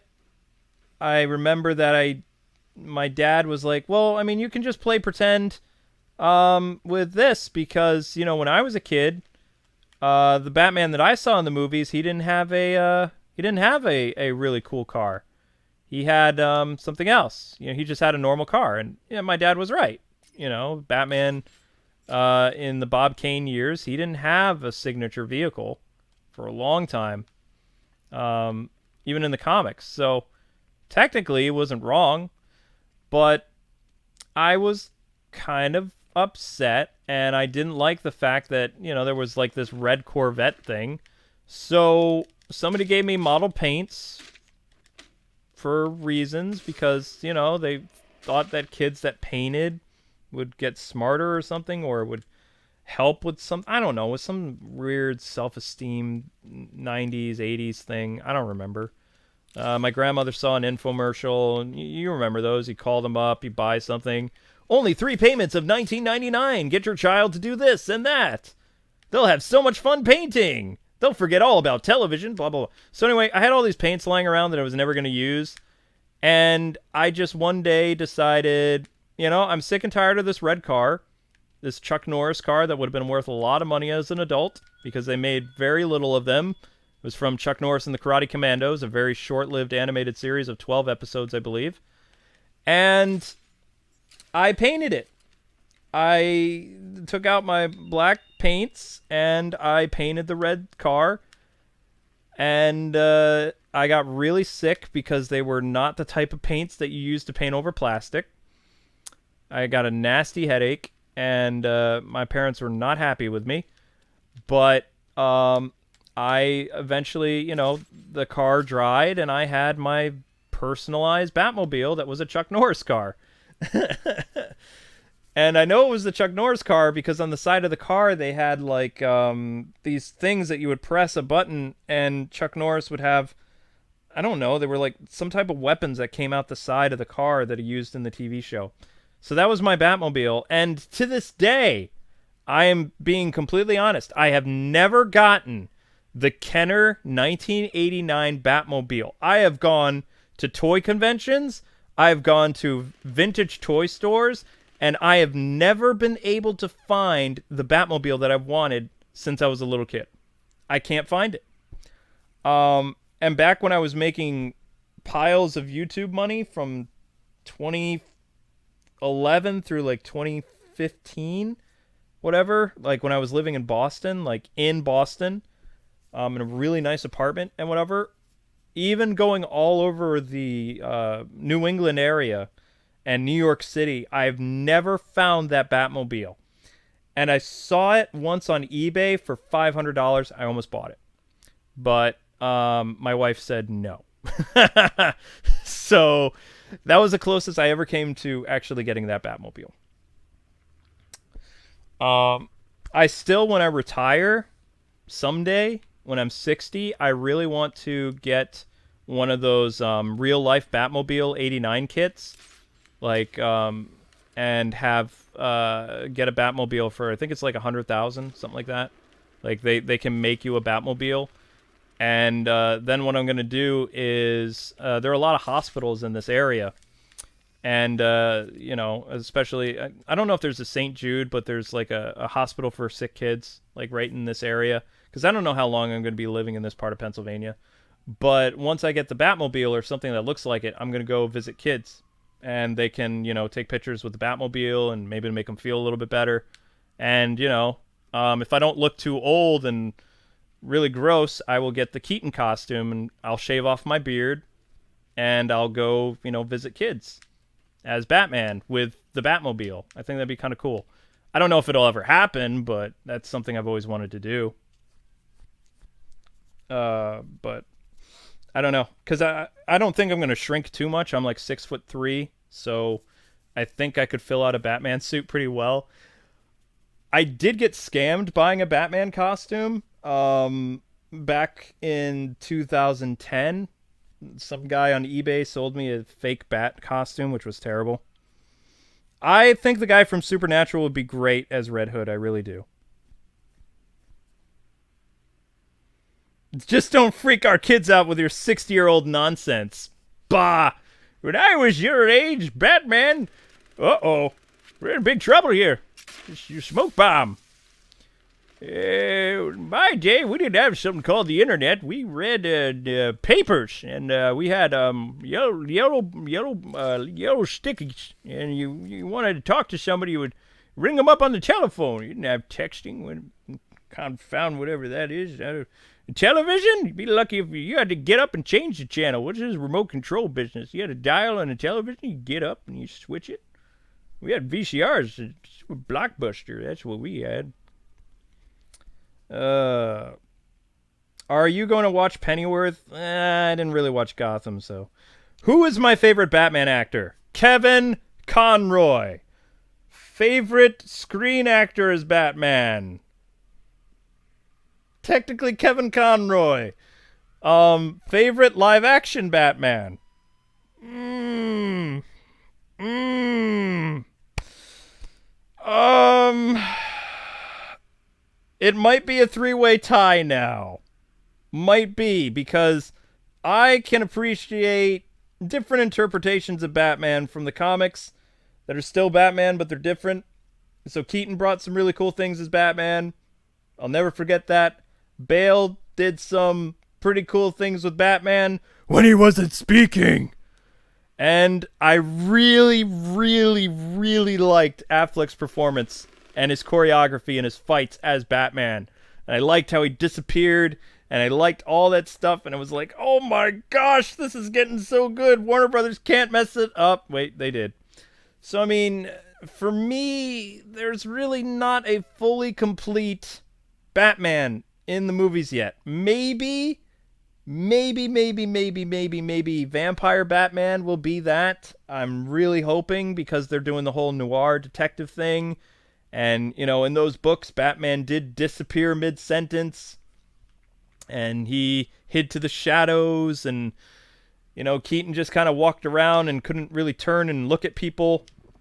I mean, if you think about it, Keaton did not really stick to the shadows. He kind of did in the Access chemical plant, you know, where he's fighting off all those mobsters, you know, and you saw this really cool scene where he was walking and it looked like he was floating in the air, and it was freaking people out because you would see the mobsters are shooting at people, and then Batman is like on a ledge above them, and you just see his cape like walking, but he's not making any sound. That was a cool scene.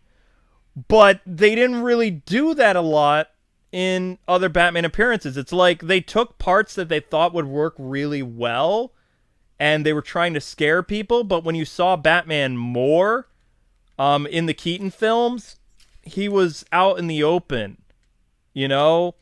And you can argue, well, he came crashing down to save Vicky Vale, and they had to do that stuff and get away. But there are other times where Batman could have used the element of surprise more, and he never does. Everything is like, well, I guess people know I exist now, so I'm going to go in with my Batmobile shooting people. And that's what he did. Bale, when he first started in Batman Begins, even part of The Dark Knight, there is a lot of him kind of hiding and sneaking around and doing some cool Batman ninjutsu stuff. But the only Batman guy who is really sticking to the shadows a lot in his appearances, and I know you guys don't really like this, but it was Affleck. Affleck is the guy who, you know, he was out in the open a little bit in Josh Whedon's, you know, stuff. When he was talking to that thug, Batman would never talk to the thug. That was a Whedon thing. That was trying to make Batman appear more human. We don't know what Snyder's scene was going to be, but apparently there was a lot of comic accurate stuff with Batman disappearing and, you know, doing a lot of really cool Batman stuff that we didn't see in Justice League Part 1 and 2. Same thing, Affleck wanted to do a lot of stuff with what Batman does. We were going to see that in kind of an Arkham movie where everything was, you know, very mysterious and stuff, but that never happened. Affleck never got to show his vision. But yeah, other than Access Chemicals, can you tell me a scene where Keaton is being mysterious and supernatural with his Batman? I don't think you can. I think Access Chemicals is the only time where he's like essentially taking out all the thugs. In Batman Returns, he's walking in broad daylight, beating up the circus gang. He goes inside of a building to fight Catwoman, but he's not really sticking to the shadows. He is kind of hiding in the sewer in his bat skimmer, but not really. There are a lot of lights when he's on the rooftops and chasing Catwoman. So, I mean, he's very out in the open. Really out in the open. And Bale's Batman was out in the open after Batman Begins. Like, he did a lot of ninjutsu stuff, and then they were kind of like, well, it doesn't really matter if people know he's out there. I mean, I think the reason why he was doing that is if people saw him out and about, maybe they would, you know, straighten up. But even when he came back in The Dark Knight Rises, he was kind of sticking to the shadows again, but also, people saw him a lot. So, I mean, we still haven't gotten that movie yet where you don't really see much of Batman. A select few people will see him, but it's been a very, out in the open type thing. Arkham Knight City isn't really that big, is it? It seems like I go to the same places over and over again. Like, the streets and stuff they said were a lot bigger than they were. Oh, and Arkham Knight just celebrated 4 years, guys and gals, if you didn't know that. It's 4 years old.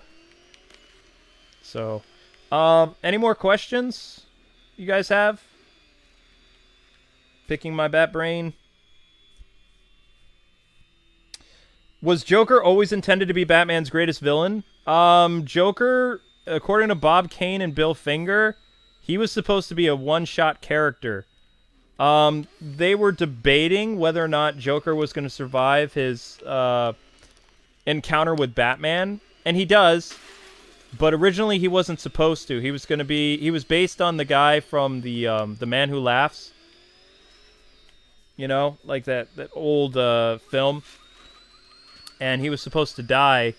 They had this nasty habit of, like I said, if you go back and you can read the original Bob Kane, Bill Finger Batman books, like the 1939 through 1940 run, pretty much every villain that Batman ran into during those 12, 20 issues, they die.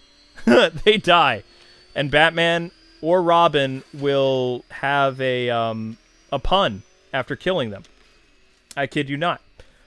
So Joker, I don't remember what happened to him, but he has a run-in with Batman. He's a serial killer, and it appears he dies. And apparently, the character, I think he released at a time where DC was like, we're running out of ideas. We have a lot of generic villains based on propaganda, all this other stuff. We need something different. And they brought Joker back. I'm pretty sure that's how it happened.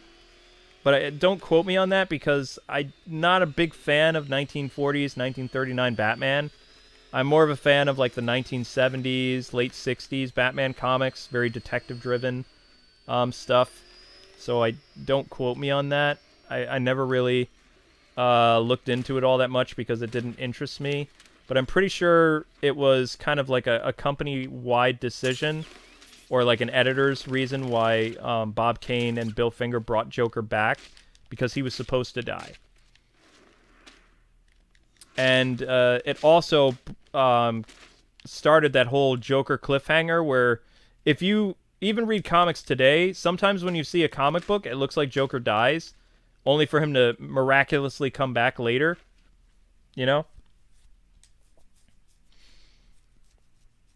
So, yeah, I know, you guys can't hear Batman talking. He's mute. So, yeah, that was kind of a thing. I love this Batmobile so much. I love it. It's so beautiful. That is a beautiful piece of engineering. So good. So good. If you're going to shoot my car, I'm going to shoot you. I'll just run you over. There we go. Ah, it felt good.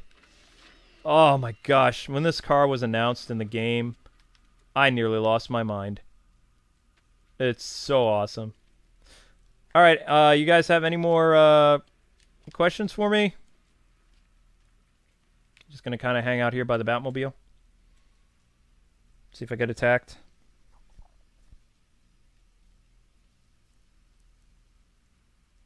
No, I don't read Spider-Man. I haven't read Spider-Man since the 90s. I technically ran up until... I'm going to get hit. Dang it.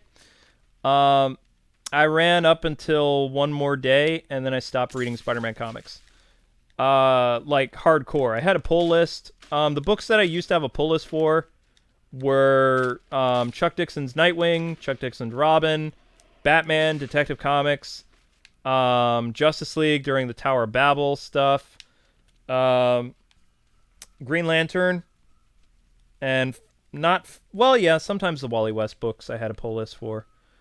Let's see, what else did I do? I had Spider-Man and X-Men books Never Avengers, though. And then my pull list got much, much, much, much, much smaller by 2006, which consisted of just Batman, Nightwing. I think that's when I stopped reading Marvel. 2006, I'm pretty sure, is when One More Day was. It was either '06 or it was 2005 or 2007, right? Was it right around then? Because I mostly became like a Batman person. I didn't even really read a lot of DC. I just read Batman books by 2006. Because I had to cut down on things anyway. And the Spider-Man stuff made me really mad, so I didn't continue reading it. And Amber and I were newlyweds, so we needed to budget some of the things we did for a hobby anyway. So I just stuck with Batman books. I kept my subscription for Nightwing and Robin books. I don't even think I kept my... No, I didn't keep my subscription for Batman. I just had it for 2 books.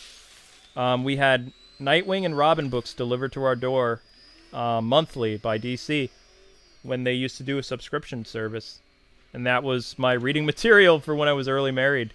Because my first apartment was a studio apartment that would be the size of kind of a living room. And it was a very bad thing. It had a bathroom, it had a kitchen, and it had, like, it was all mushed together. We didn't even have enough room to, like, really create a living room or a work area, so what we did, and it was actually pretty expensive, too. I think it was $1,000. Maybe because it was, like, in a city or something like that, but it was the only apartment we could get that was close to where we worked. And, you know, I had this brilliant idea to get a loft bed. So what we did is, which I don't suggest doing this, we got a loft bed. Underneath the loft, we put our couch. And I kid you not, the different times that we were underneath the loft bed watching TV, we both had the thought come across our mind that if this bed collapses, we're both dead.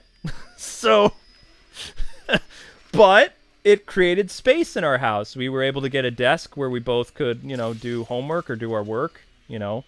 Amber was a secretary at the time for, like, a law firm, so she had to bring work home. We had a very crummy laptop that had very bad dial-up internet. We couldn't have DSL where we were. There was no Wi-Fi yet that I know. Well, there was Wi-Fi, but it wasn't very common in 2006. So we had dial-up internet. We had no dining room table. We'd eat all our meals on the couch. We had no kitchen table. We had a fridge. We had an oven. We had an air conditioner, but that became a problem because the air conditioner, we almost died. I can tell the story. I'll do that. So we lived in that apartment 6 months after we got married. And we ended up having to break our lease because the apartment almost killed us. So the landlord didn't allow people to put the air conditioner in the front of the house. So he had a gas oven. You know where I'm going with this? He had this gas oven in the kitchen, and he would only allow us to put the air conditioner in the kitchen. So since we were both working all the time and just using the microwave to heat up our food, we weren't using the oven at all. Like, we were, you know, we'd both come home from work. I was working at Sears and GameStop. And Amber was a secretary at a law firm. And, you know, this was our first place that we were saving up to whatever. So we would see each other. We both had, you know, our own separate cars. I would come home from work around 8 o'clock every night. Amber would be back home probably around, she worked 9 to 5, something like that. So, like I said, we didn't use the oven, and it was very hot that summer of 2006. And we were running the air conditioner all the time. And we didn't know that the air conditioner had put out the pilot light. So, we were told by the paramedics later that it's a good thing that we worked so much because we weren't breathing in the fumes. Because the oven had the pilot light off. You know? So, there was a gas leak because of the air conditioner. So because Amber was home more than me, she was getting sicker more than I was. And it didn't feel right that I was getting headaches all the time and feeling tired at work and stuff. So I don't know how it happened, but one of us ended up checking out the stove, and the stove had no pilot light. And I was ready to pass out, and so was Amber. And either we called 911 or a family member did. And we left that apartment, and we had to go to the hospital. But, we survived it, but it was pretty stupid that the landlord, because he was worried about some cosmetic thing, that he installed our air conditioner in the only other window, which was right next to the stove. And if that ever happens to you guys, be very, very careful. Like, maybe get another apartment or get, like, even, like, a fan in the window can potentially put out a pilot light of a stove if they're, like, really close together. But yeah, that's what happened. So we were tired all the time. We slept more than we probably needed to when we were first, during our honeymoon period or whatever.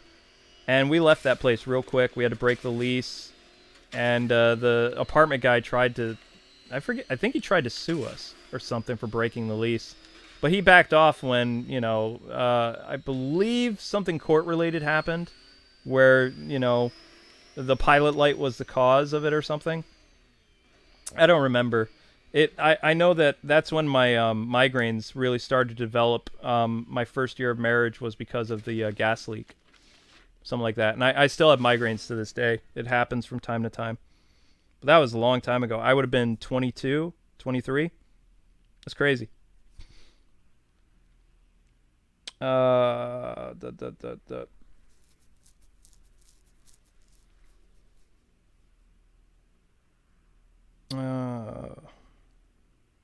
Yeah. So yeah, if you it's not just CO2 that can kill you. Like natural gas, like the stuff that you use to light a stove can kill you. It gets in your lungs, it messes you up. It's dangerous.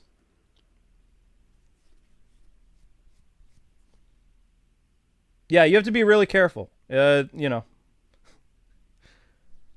Amber and I weren't careful, we would have ended up those dumb, college age kids that ended up on 100 Ways to Die because we had been living with it for months and we didn't know what was going on. If somebody would have lit a match, oh my gosh.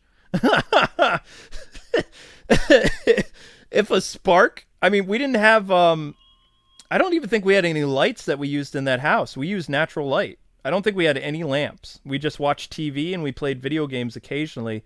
Although when we came home from work, we were too tired to really enjoy hanging out. So it's by God's grace we didn't blow up that entire complex. Because it had been leaking gas for who knows how long. Man. Oh. My gosh. It's one of the reasons why I fight Amber tooth and nail about getting a gas stove in our apartment. Like, every apartment we've had since has an electric stove or nothing. Because I don't trust gas stoves. Oh my gosh. Can I do an Arkham Wednesday every other week or every month? If you like this format, like this, I have no problem doing that. I don't have time to really go and add pictures and stuff like that. No, I'm not making a Comic Skate documentary anymore. That's kind of chilled. I thought about entering that thing. I thought about joining the Weeb Wars, doing the Yellow Flash thing or whatever. I'm not that desperate for income. I'm not going to do that. The only documentary I've been writing the past 6 months is Arkham documentary, which I'm going to release in August.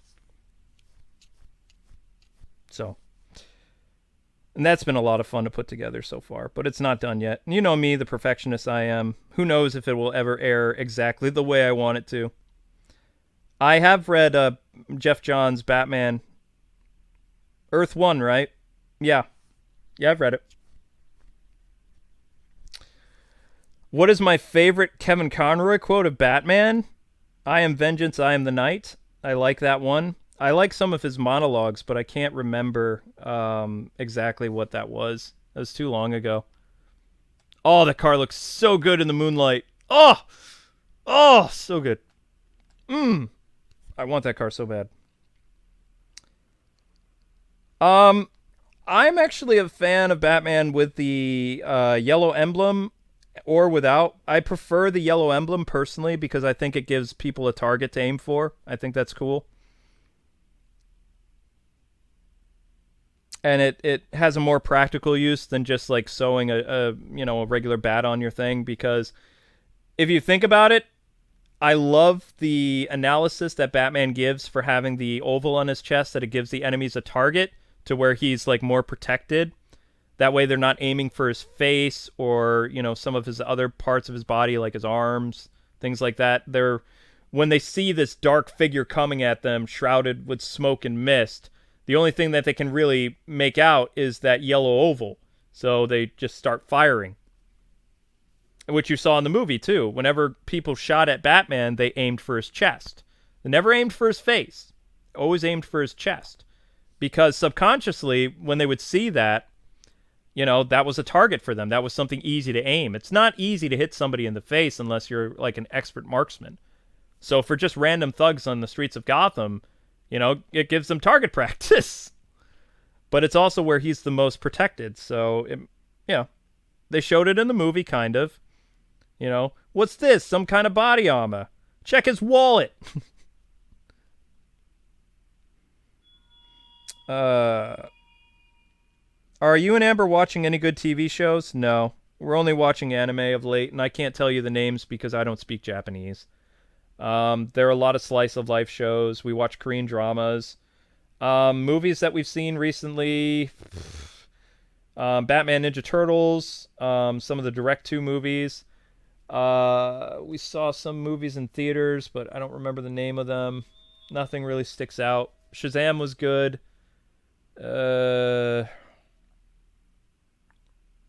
Aladdin was okay. I know I've seen more movies than that, but they're just kind of a blur this year. Luke Kwing is Batman. I don't think it would be a good idea for me to be Batman in real life because I would be very brutal. I would be convicted of like so many battery things. Even if people were not afraid of me killing them, there are worse things that you can do to a person than kill them. So I would like break legs to the point where if they reset the bone, you would never walk right ever again. Not just a hobble, but there would be pain in your joints. Break all your fingers, dislocate them, so that when they reset them, they're going to be incredibly painful. Mess with the collarbone, different ribs, whatever I could do to basically deter people from messing with Batman, I would do. The far worse things you can do. Killing someone is the easy way out, because it's like they're done. You can't really inflict pain anymore, and that's what Batman is. Batman is a person that inflicts like serious damage on people. That's what he does. That's how he strikes fear into people's hearts. So yeah, if I was a real life Batman, it would be not good. It would be bad because I would want people to fear me. You know what I mean?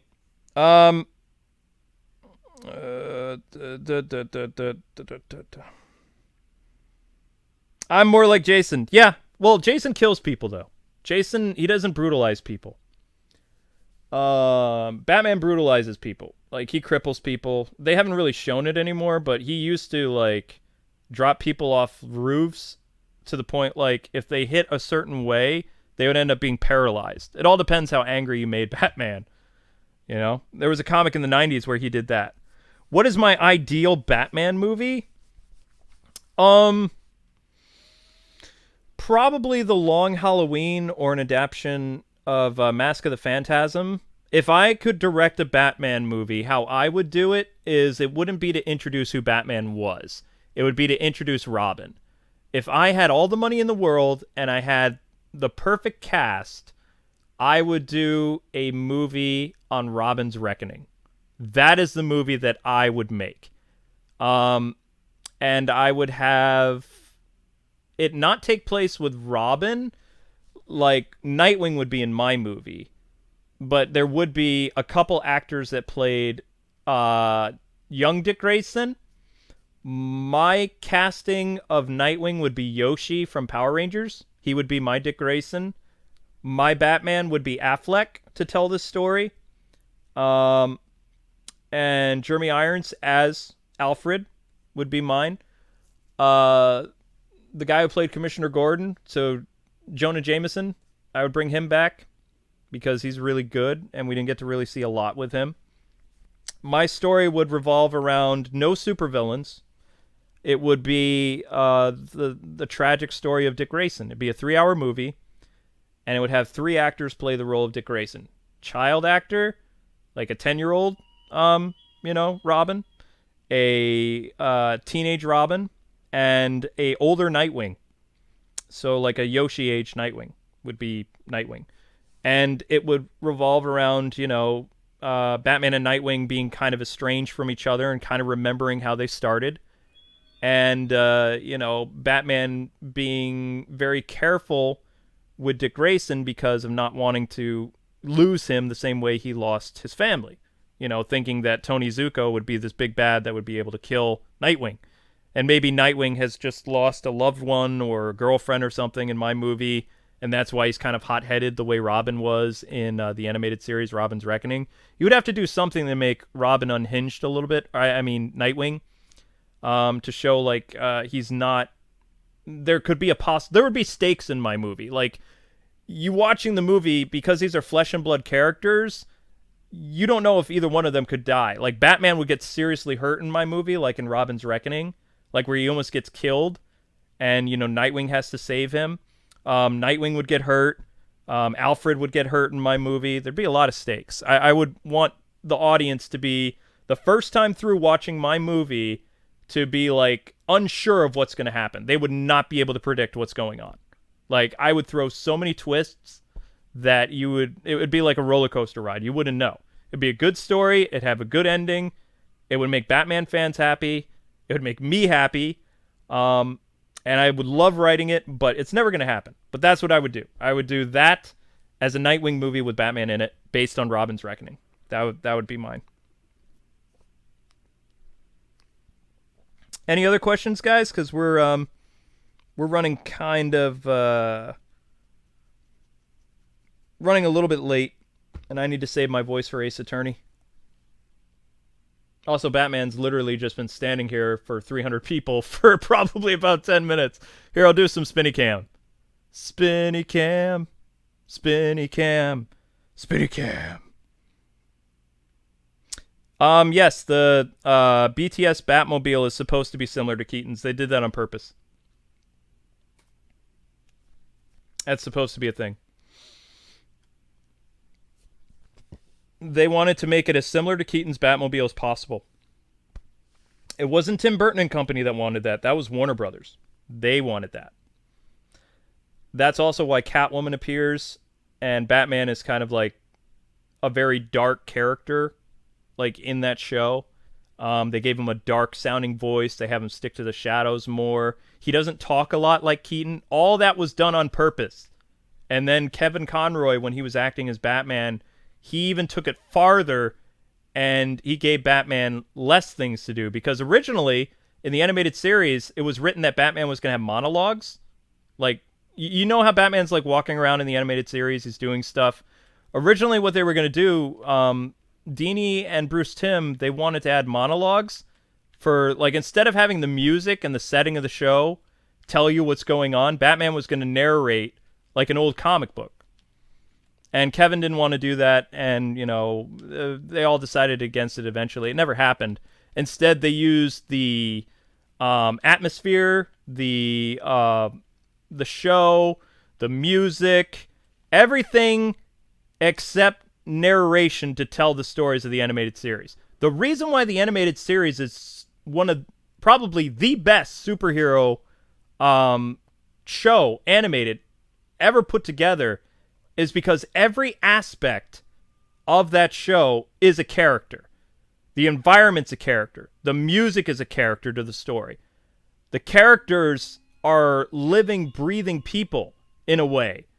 Everything about the animated series is flawless and it's never been duplicated. Marvel's never been able to do it. DC has never been able to do it. No one has.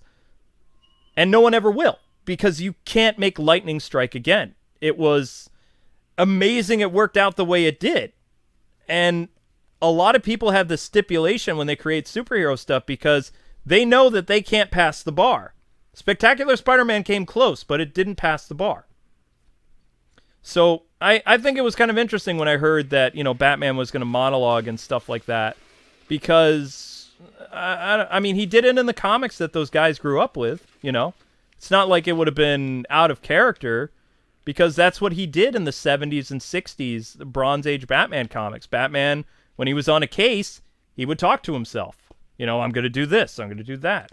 The victim was so-and-so or whatever, but he never did that. And I'm glad he didn't, because it would have made the animated series really different, wouldn't it have? And it would have ruined a lot more of that mysterious aspect of Batman, because in the first season, go and watch it. How many times does Batman actually speak per episode? I'm not talking about interaction with Alfred and, other Bat family members. I'm talking about in the actual show, how many times in costume does Kevin speak in the first season? Not interacting with any characters. He doesn't.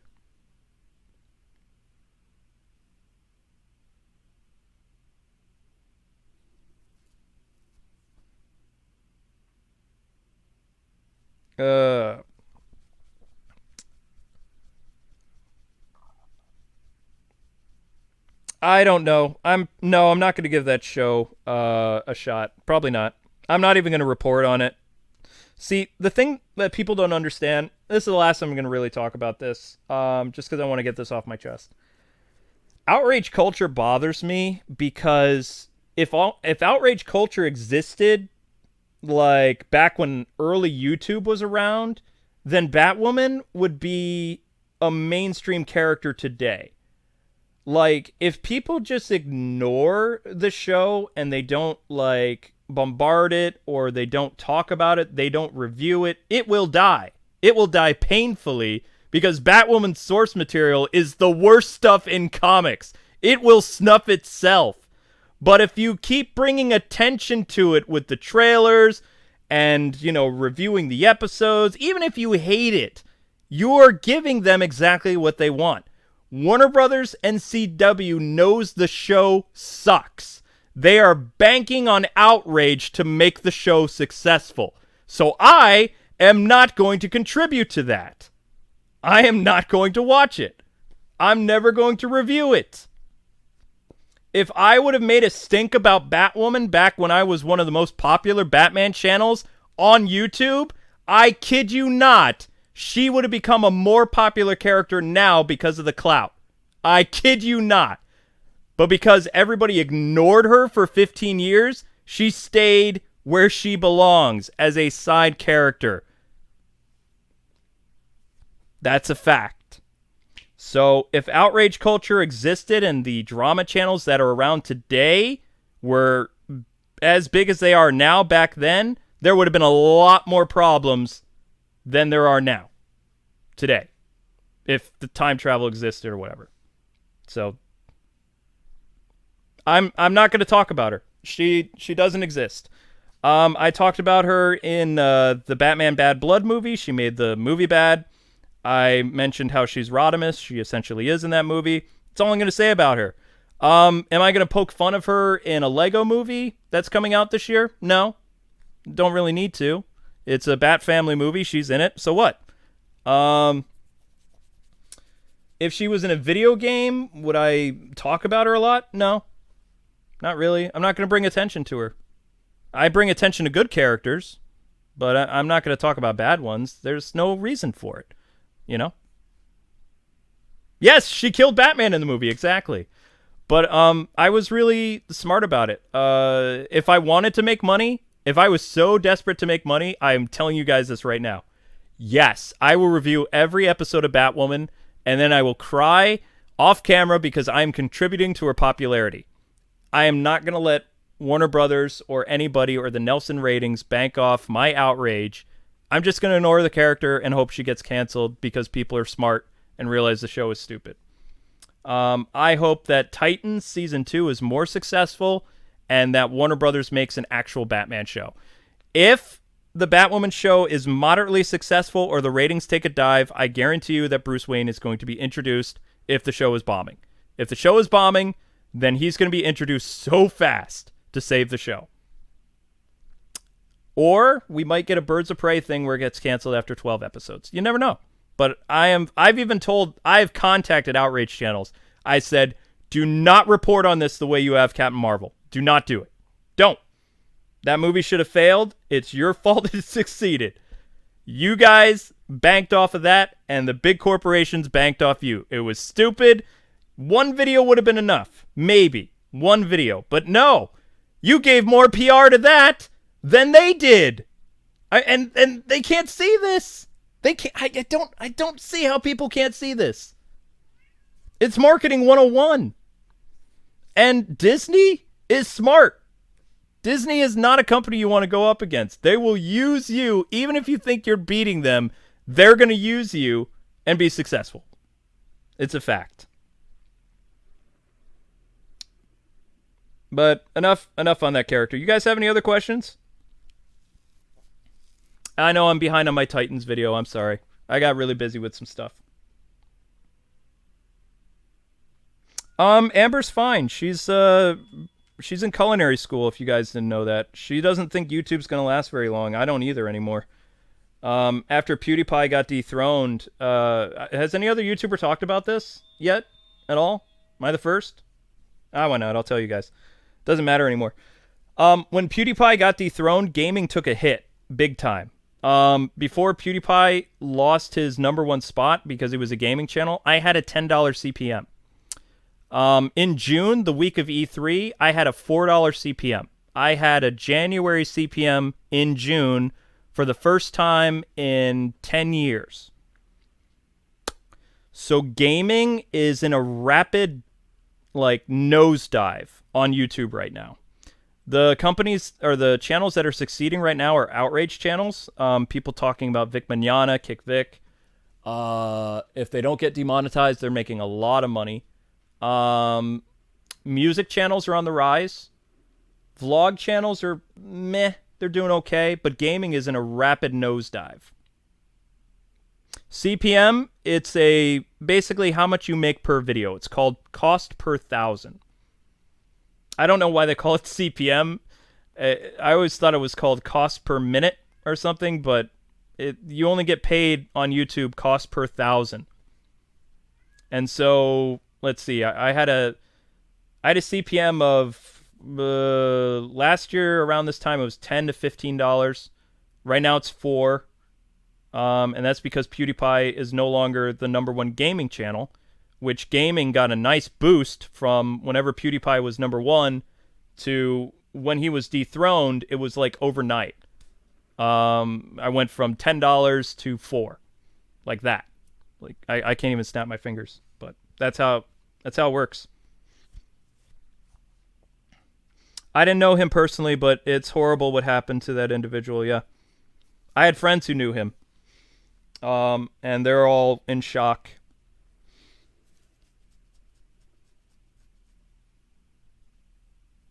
Make meme songs about Batman. No. Warner Brothers would get me. You got to be careful with Warner Brothers. They'll get you with music. I'll tell you. Oh my gosh. I wish I could gloat about certain stuff, but I won't.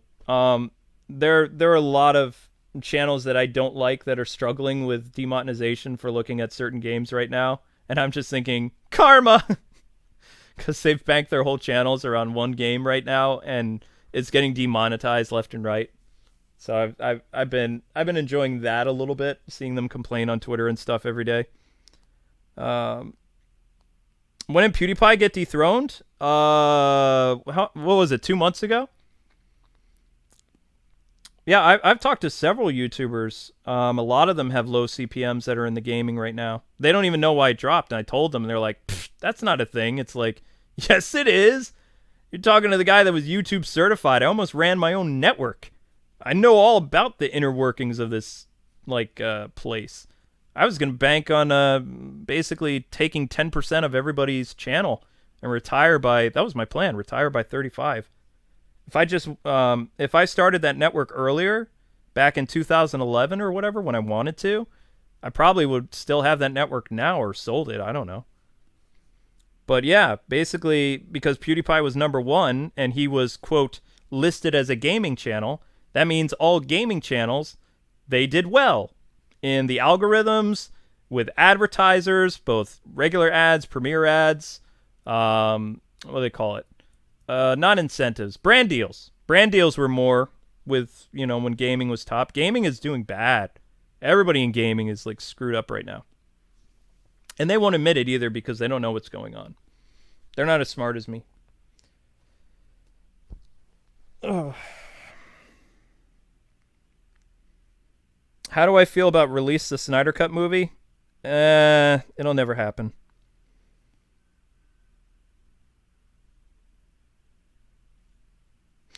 That guy, he's not really off YouTube though. I heard he's selling, he's making bank off actual. You have to remember, yes, you can make a lot of money on YouTube, but if you are able to be successful with a Patreon or your own website, and you can actually get your audience over there paying more than what they would be doing to watch your videos. Because even if, okay, I'll give you guys an example. If 300 of you randomly decided to become a member of this channel, I would make $2,000 a month. Maybe. And YouTube would take probably just from that about maybe 35-40%, what that what is his name? Crowder or Chowder? I don't know. Whatever that guy's doing, that political dude, is he a comedian or whatever? The fact that he is smart enough to market his stuff and people are paying without a middleman, yes, he is making a lot of money and he will continue to make a lot of money. He doesn't need YouTube. The only thing he needs YouTube for is to release his videos. They can demonetize him till the cows come home. He was intelligent enough to get his business going, essentially like a Patreon service. He's set. He's done. As long as he's got people willing to support him like that, he's done. Me? I'm not in that case. If YouTube, whatever, any day now, they decide, okay, all your past videos are now claimed, we're shutting off monetization, then Amber and I, we're in a box down by the river. Just like that. I've got maybe $600 on Patreon. My apartment is $1,000. My medical bills from my past stuff is, I'm still paying blood, sweat, and tears for that a month. I have to make a certain amount a month in order just to make it to the next month. So if YouTube was gone, I'm dead. I wouldn't kill myself. Probably society would do that for me. Be sitting in a box somewhere, I'd get shanked. I don't know. Although I put up a fight, I'll tell you that. I'd be grumpy. I wouldn't go down easy. If I'm living in a box, I'm taking somebody with me. I'll tell you that. This is my box. You want to go? Let's go. That's prime cardboard.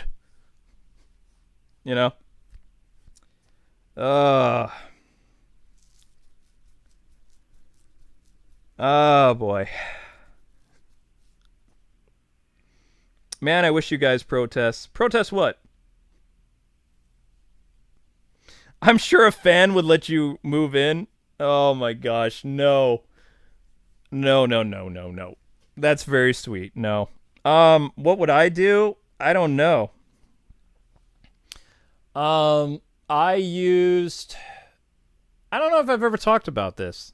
I don't know if I feel, I don't care. I mean, I don't really come on this channel often, but, I was going through serious depression after I got married, after I lost my job, because I wasn't allowed to talk about it, but I suffered heat stroke at a job, and, basically they didn't fire me from my job, but I was having problems with past medical condition or whatever, pre-existing condition, caused me to have a problem where I passed out in the store in front of, I don't know, probably 30 customers, Ambulance had to come in.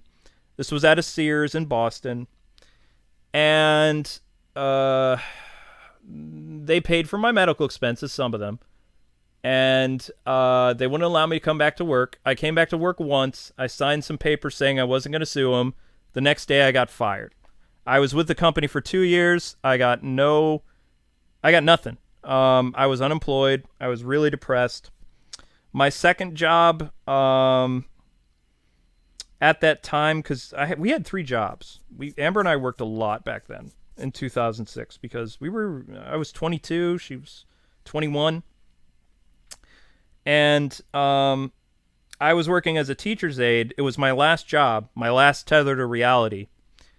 And I got called in by the school board because this kid who didn't like me, who was my charge, I worked with gifted children. And because I have ADD and dyslexia, so I wanted to help people that struggle with things, right? And this was a kid who had problems with, stuff. And I'm a little tough. He had some jobs to do when we were at the police office. He was supposed to clean, and he wasn't doing it. And he talked to, I forget who it was, like the board or something, like his dad was a higher up or whatever. He said I used the R word when I was working with a gifted child. So I got called in, and because I wasn't, I don't know how to put this. I didn't do well during the sit down because I was accused of something I didn't do. Lost my temper, got fired, got blacklisted, couldn't work in education. And I fell into depression pretty bad. Wasn't eating, had no work. Amber was working 2 jobs, thought we were going to get a divorce. And a year later, we found out about, I don't know, YouTube. I was working a lot more on my 3rd job, which was always as a game journalist, but it didn't pay anything. I mean, I made myself feel good as the husband paying for groceries, and it didn't last long. I was always, walking around all depressed, our little apartment. And YouTube came along, and I made my first video after Amber's suggestion. It was a Spider-Man video. Loved it. Didn't think anybody would watch it at all. I think it got like 50,000 views after the first week. And, I was kind of like, okay, well, maybe this is a thing. I felt really happy doing this, and I was like, all right, I can do this, maybe. And, I just kept making videos. After a while, my depression disappeared. I had a community. I had people that talked to me. Got a job at Game Trailers. They liked my content. It was a really bad contract, but I worked with them. I got recognition from Screw Attack, who I thought were really cool guys my age. Made a lot of friends in the industry. Got a better paying job. And I really feel that YouTube saved my life back then. So as much as I hate this platform, I owe a lot to it. I owe my mental state of being to it.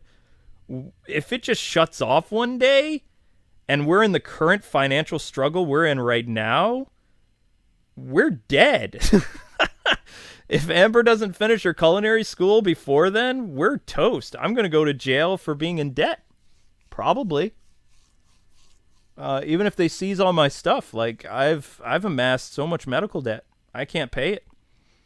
When I see all these Comicsgate people band together to, do funds for, easily making 90,000 in a day or 300,000, I gotta admit, I get jealous. I walk out of the house, I feel like going smoking or not coming back home for a while because I'm mad. I could use that money to pay off my medical debt. I wouldn't have to worry my wife anymore. I'm never going to e-beg people unless I get super desperate, but yeah, I've got real life things that I deal with that keeps me from, with my mental illness, from really wanting to work on my channel. Because the Let's Play channel, I work with Amber, but this channel, I'm by myself. I have you guys, but, I got a lot of baggage that I never talk about. And sometimes it weighs me down quite a bit. So No, I don't smoke. I said I would. Um, if I smoke on the medicine I'm on, I'll have a stroke. I can't drink. I can't smoke. It would kill me. So my first cigarette would be my last. My first beer would be my last because my medicine would kill me. Tom Welling plays Batman? No.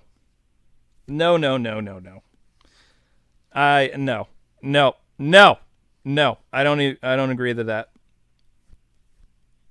Uh But yeah, I mean that's my dirty secret. That's why I mean when I thought about getting with the comic skaters, I thought like the only thing I liked about them is how they band together like brothers, and I figured if something really bad happened, I would have like kind of a safety net maybe, and I don't have that. I don't have YouTube friends that will really help each other like that. I have YouTube friends that they're good people, but they wouldn't bail somebody out who's in trouble. You know what I mean? I don't even have family members that would stick out their neck for me like that. So Amber and I just kind of do our own thing. We do the best we can, and we're still here, but that's all I can really say. So I mean, I think that's why I relate to Batman is because my life is so dark.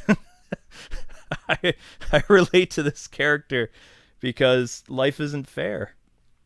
Nobody told me I needed health insurance when I got very sick, and I was in and out of the hospital from 2004 through 2006 and amassed about 350 grand in debt.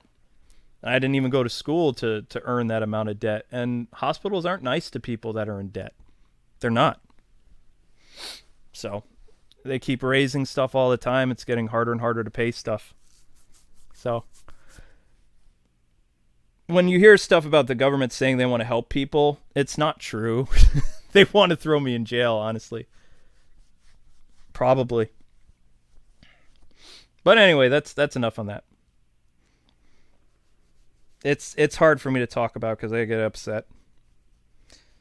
You can't. You can't. What about Amber making a cooking channel? Well, here's the thing, guys. If I can hold on for about six to 7 more months, if YouTube sticks around for that much and the drama channels and YouTube itself doesn't kill its own platform, Amber will be starting a culinary job with benefits, in less than a year. And she does want to do a cooking thing, actually. She told me she wants to cook and she wants me to do the husky thing where, I help out behind the scenes. And I was like, yeah, I don't care. I'll do that. I'll help you with that. I'd be a terrible assistant, but I'll go for that. So for pretty much, I don't know, for the past 13 years of my marriage, I've been the breadwinner. I'm hoping, I am hoping kind of selfishly that I can take a break for a while and deal with some of my inner demons, enjoy life again without constantly looking over my shoulder or being terrified that I'm going to get a pounding on my door with a warrant. So, it's not fun living in fear. It really isn't. So, oh my gosh.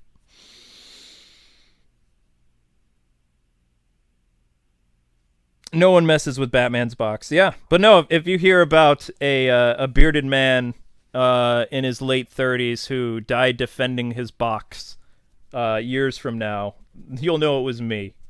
But I took my assailant down with me because he was gonna have a worse day than me. Because I made that box really clean, and it had a sunroof. It was a good box.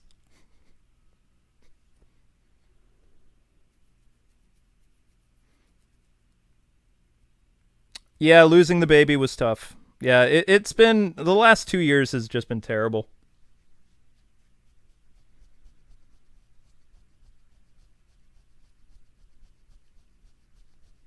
Yeah, it feels like I don't know. I never wanted to be one of those channels. Kwing will be like, my box. Yep.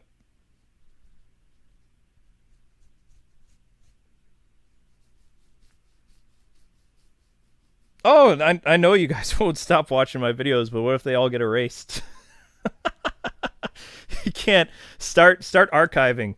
I had an employee that used to archive all our videos. We can't pay him as much anymore.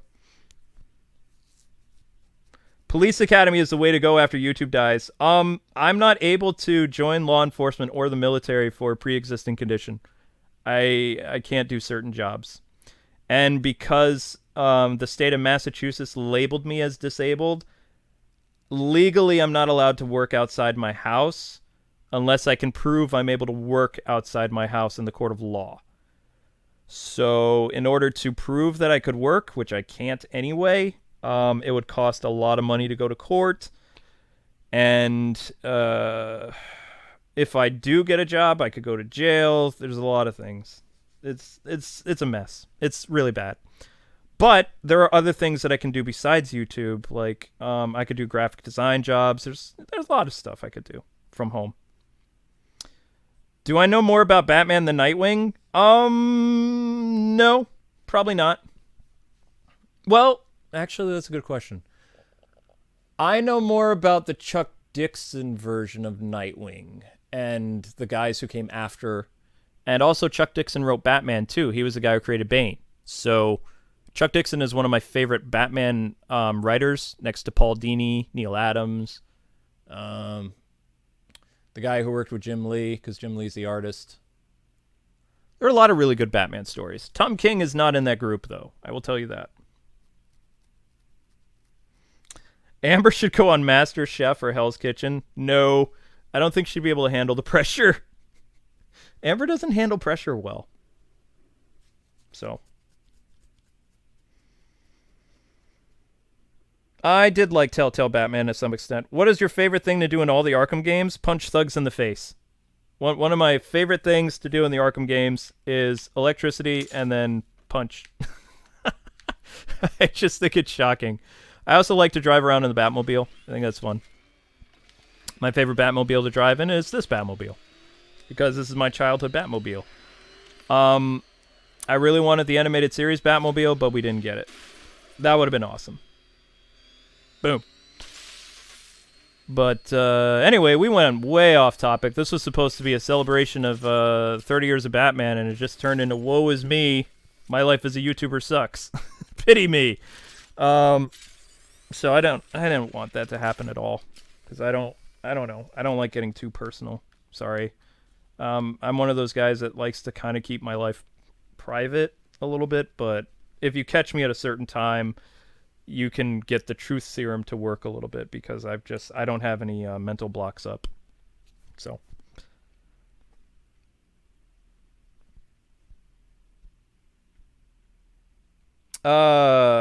Just live stream the Arkham games and put like 50 ads on them. I promise you we'll still watch them. Oh, I'm going to do more lore and stuff. It's kind of my fault that this channel fell into decline. Like I told you guys, the past 2 years has been really bad. And there are days where I wake up, it's like, I'm going to go make content for my fans on this channel. And then I'm just too depressed to get out of bed. I can't.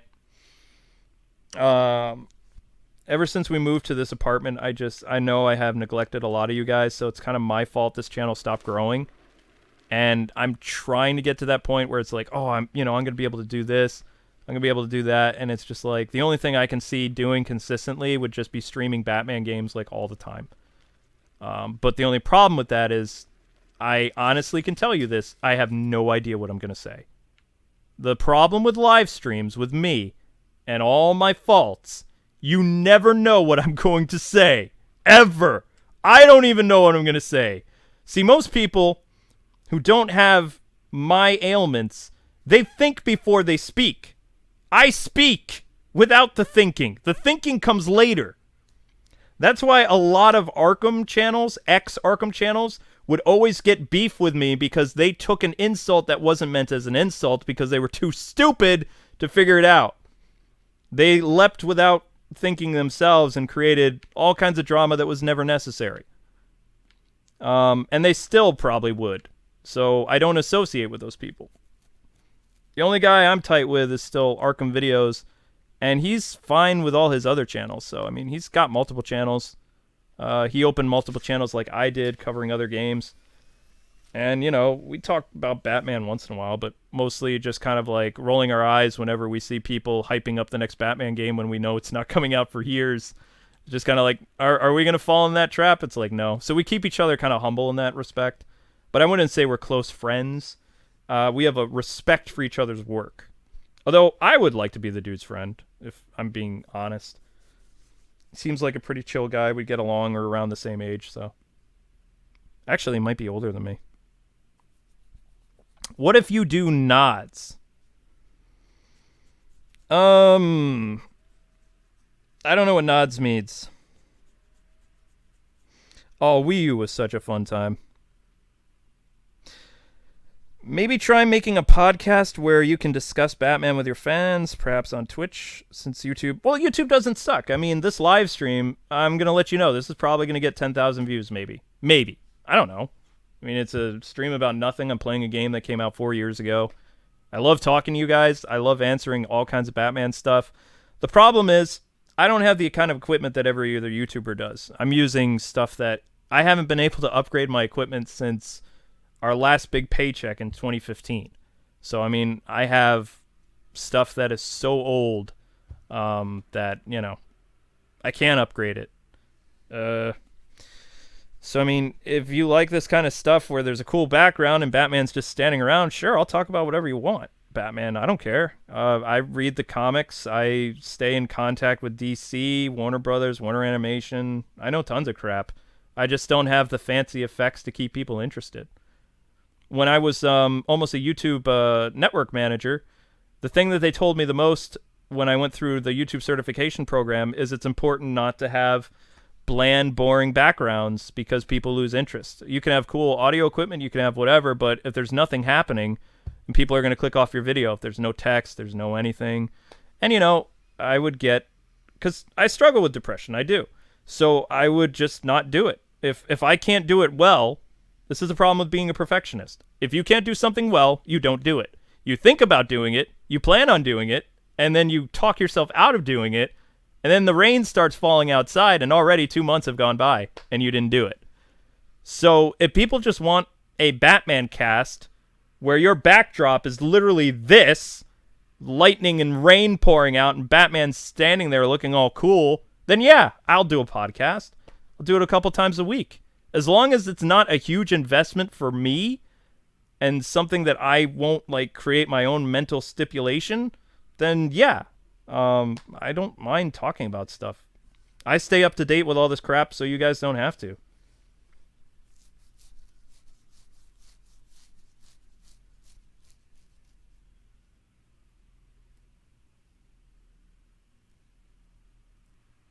I don't see how anybody could get warm and fuzzies from this, but thank you, I guess.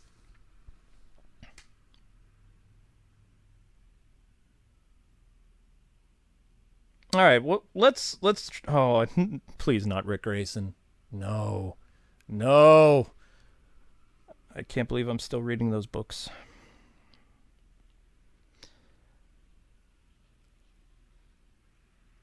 Well, okay. I'll give you an example. Total Biscuit.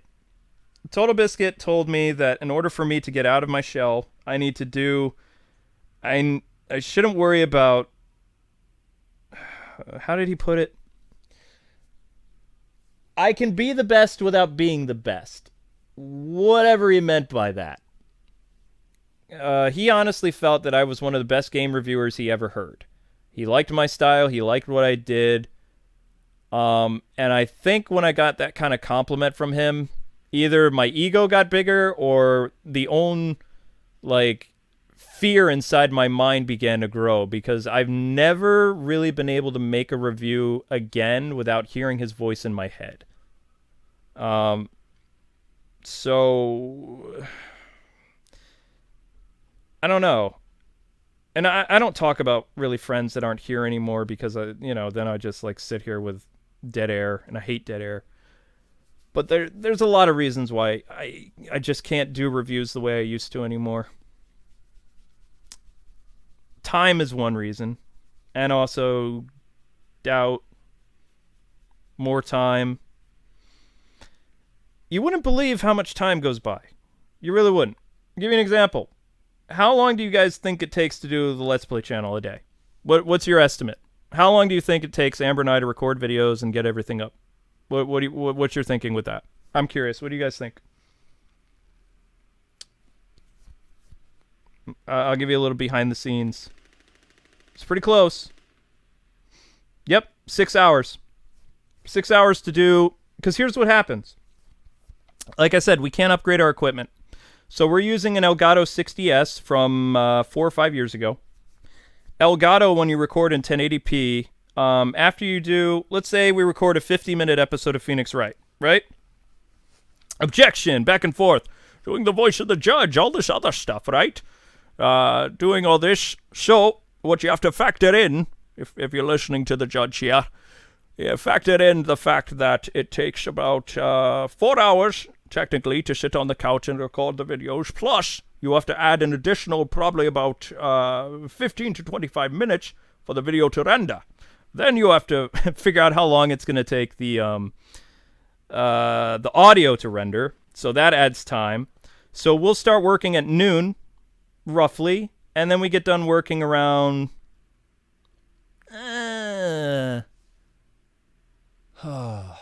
probably 7 o'clock every night. Amber's also in culinary full time, so she's tired from her job, or her culinary, because she's there from 6 in the morning until probably about like 11:30 a.m. She's on her feet, she's cooking, she's running around the kitchen. Yes, chef. Okay, chef. Do all this other stuff. So sometimes her energy kind of diminishes as we record. So because it's a lot for her, you know, she sits on the couch, she gets happy, she falls asleep. And I'm not the nicest when she falls asleep. I'm kind of a jerk. Factor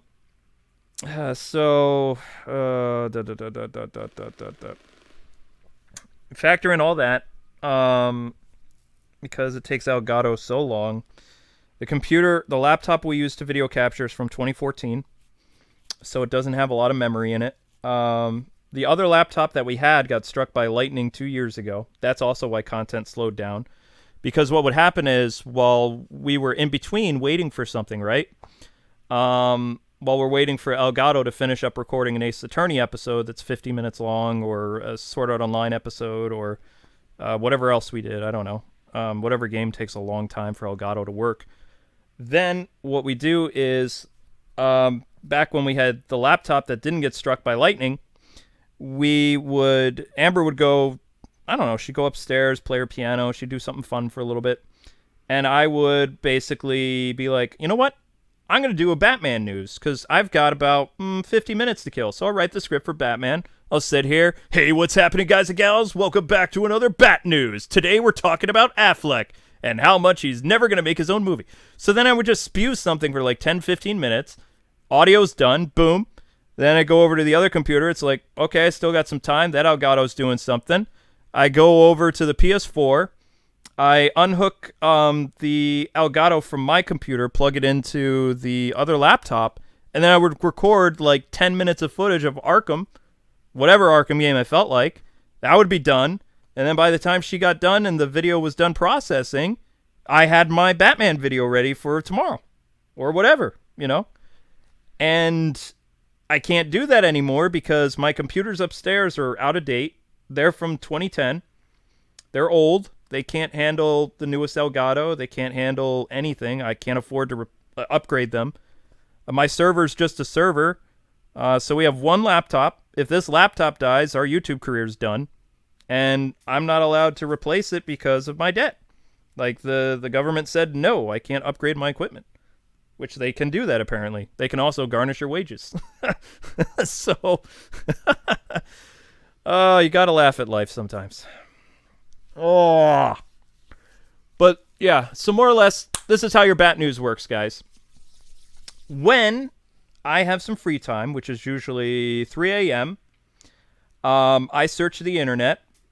And the reason why I'm not up to date with Batman news is because I get it secondhand. Anything cool that happened 12 hours ago, I have to wait. I make the video.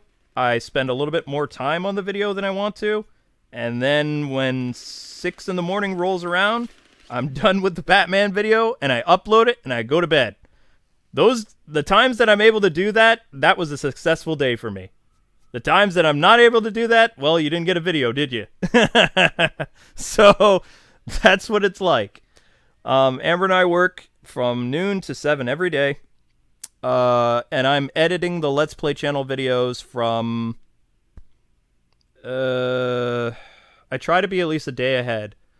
So I edit the videos usually from... What time is it now? This is around the time I start.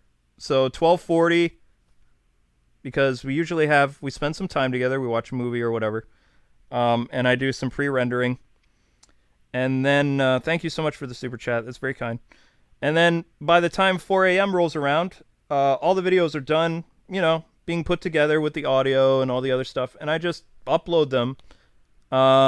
Uploading takes about, depends on the video. If it's 1080p and it's a 40-minute video, take about an hour to upload.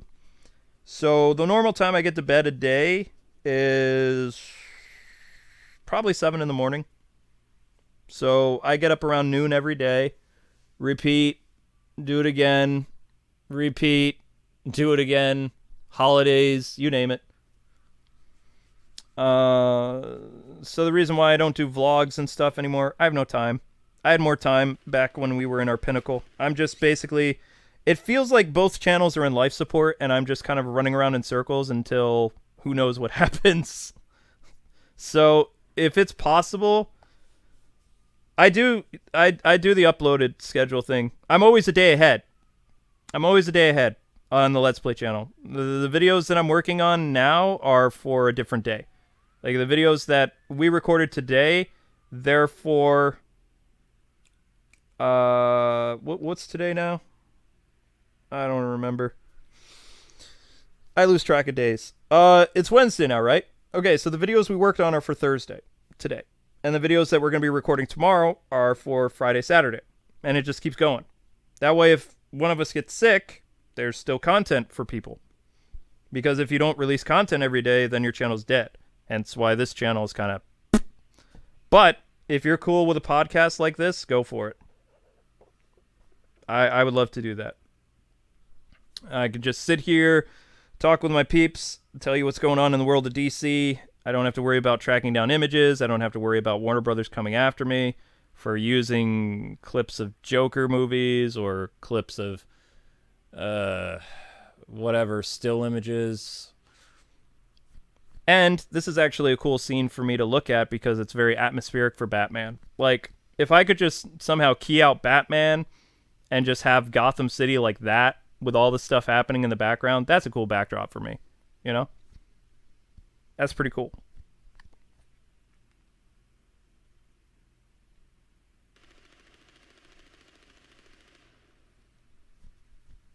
So is there any other things you guys got? Because I gotta run soon. I gotta go edit videos. Thoughts on DC deceased. I see what you did there. That's funny. Oh yeah, Steph is totally unused. It's criminal.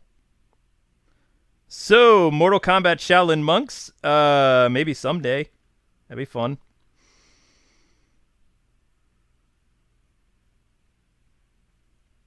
Oh, I remind you of the comedian from Watch Dogs? No, not Watch Dogs. Dang it! The Watchmen.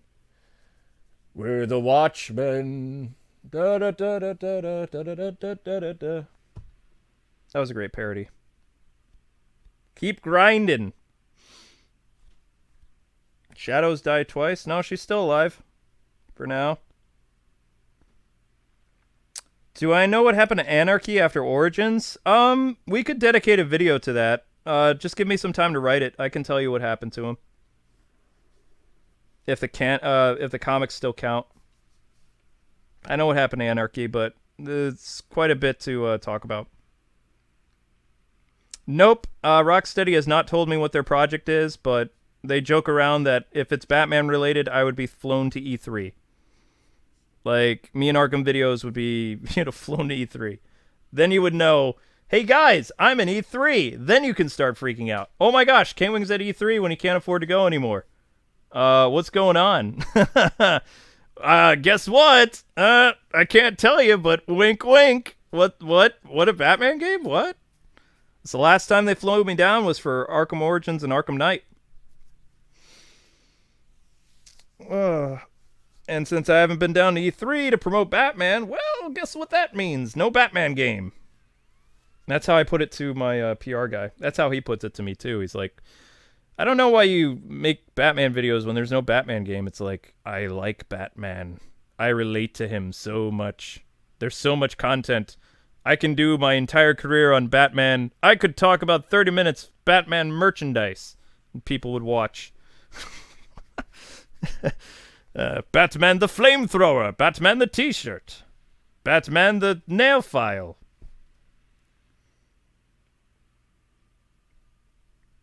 I'd be cool to see if they flew me down for a Rocksteady Superman game. I would just stare at them like stare. But no, I'd be happy to play it. It'd be fine. Oh gosh. All right, a couple more questions, guys, and then I gotta run. I don't know. I'm running out of ideas. Give me a break. Nail file. I don't know. Toothbrush. No shame in having a Batman toothbrush. Amber does Batman. Amber's still a Superman fan. She reminded me of that today.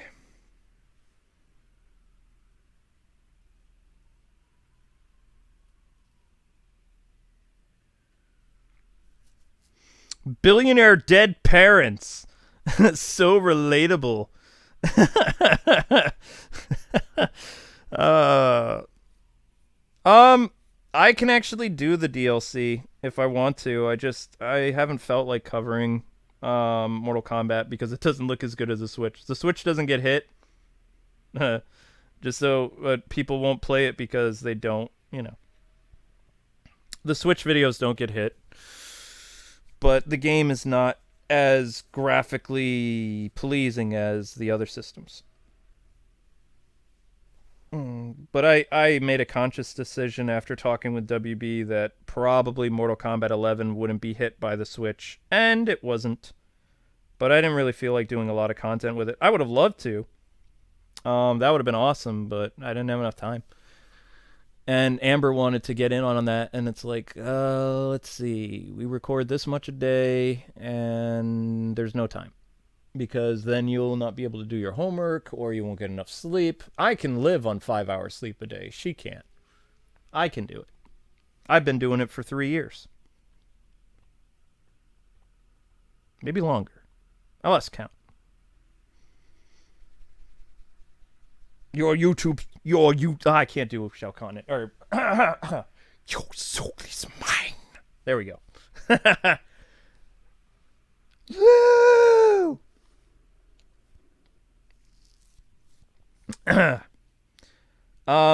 I would love to look at the character. I don't know if I'm going to. I'll try.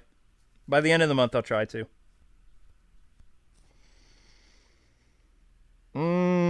Seems like you guys could keep talking all day. Cool. Why don't we do... I probably have Batman's diet of sleep and eating. I eat quite a bit a day, actually. I've tried Batman's regiment of eating the certain things he does. I've drank an egg before, a couple times, to stay awake when I've been editing. I've done the high protein, the carbs. I burn it all off during the day because I'm up so long. I'm up from usually noon until 7 or 8 in the morning every day. More or less. And it's been that way for 4 or 5 years.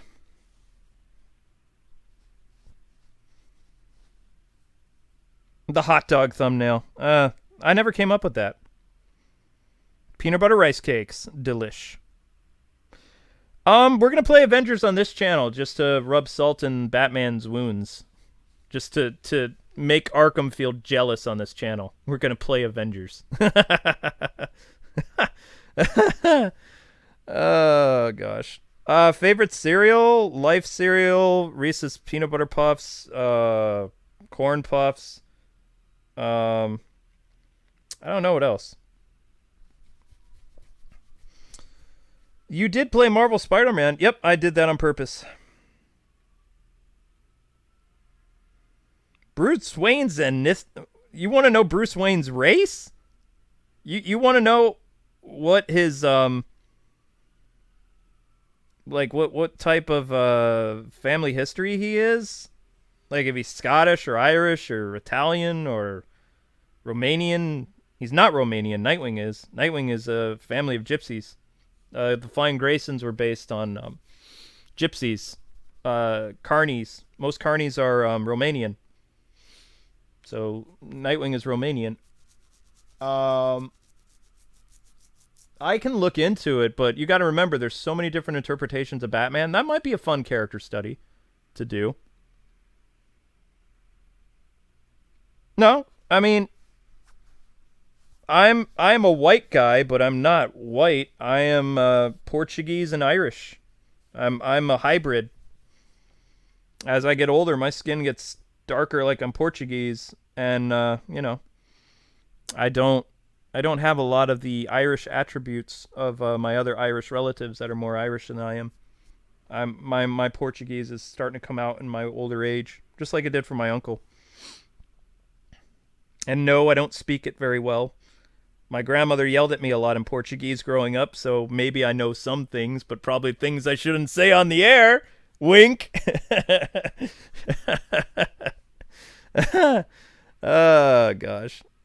All the time she yelled at me when I was so close to an Irish accent. You want me to be talking a little bit like this? Top of the morning to you. How y'all doing tonight? Welcome to Nightwing's channel where we talking about Batman and Robin. Oh, gosh. Tim Drake. Thank you. That's very sweet of you. I don't know if we don't aim to be a perfect couple. We just love each other and we stick around.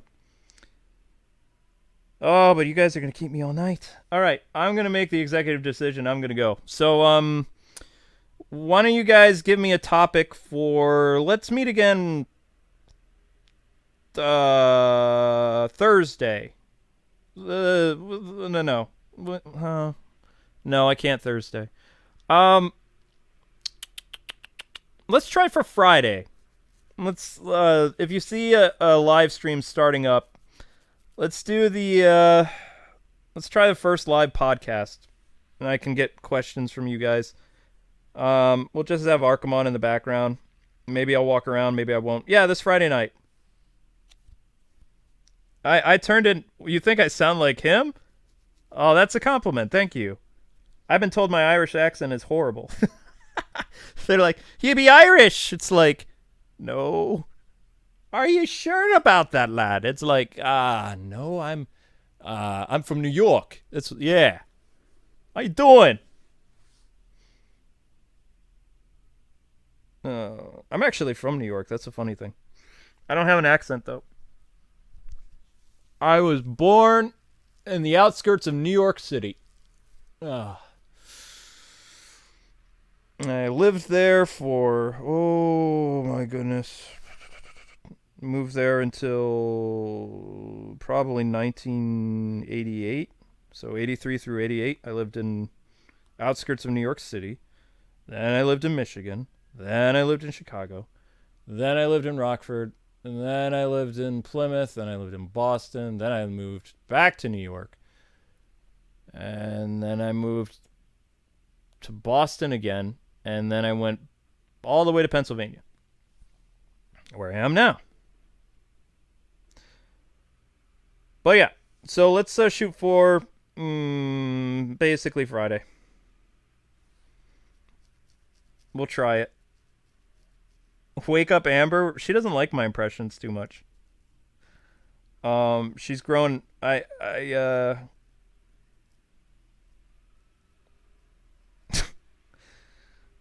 I've kind of like wore out all my jokes after 14 years together. 14, 15. My material runs cold when I bounce off my jokes after her. As we've been married 13 years, we've been together almost 16. So she knows me too well. It's kind of sad. I don't want to go to the South. I don't like heat. My best voice? My voice. You should do a collab with Comic Historian. That almost happened once. He came on during one of my Arkham streams several years ago, and I think he wrote to me, but I don't remember. I mean, he seems like an okay guy. I may move to Canada, especially if things get too difficult here. You might see me running for Canada. I'll try that first before living in a box, okay? You think I'm kidding too. It depends how desperate things get. I'm just playing. All right. Good night, people. Thanks for watching. And yes, I prefer cold over heat as well. I hate heat. I don't like it. It makes me sick. No, I won't move to Rhode Island. Sorry, I didn't like it enough.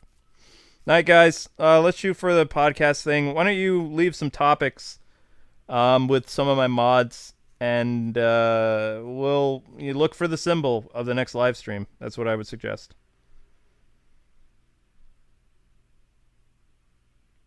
Yeah, Vic, if you see any good suggestions, send them to my Skype, please. All right, God bless, guys. Good night. Oh, that goes. There's my back.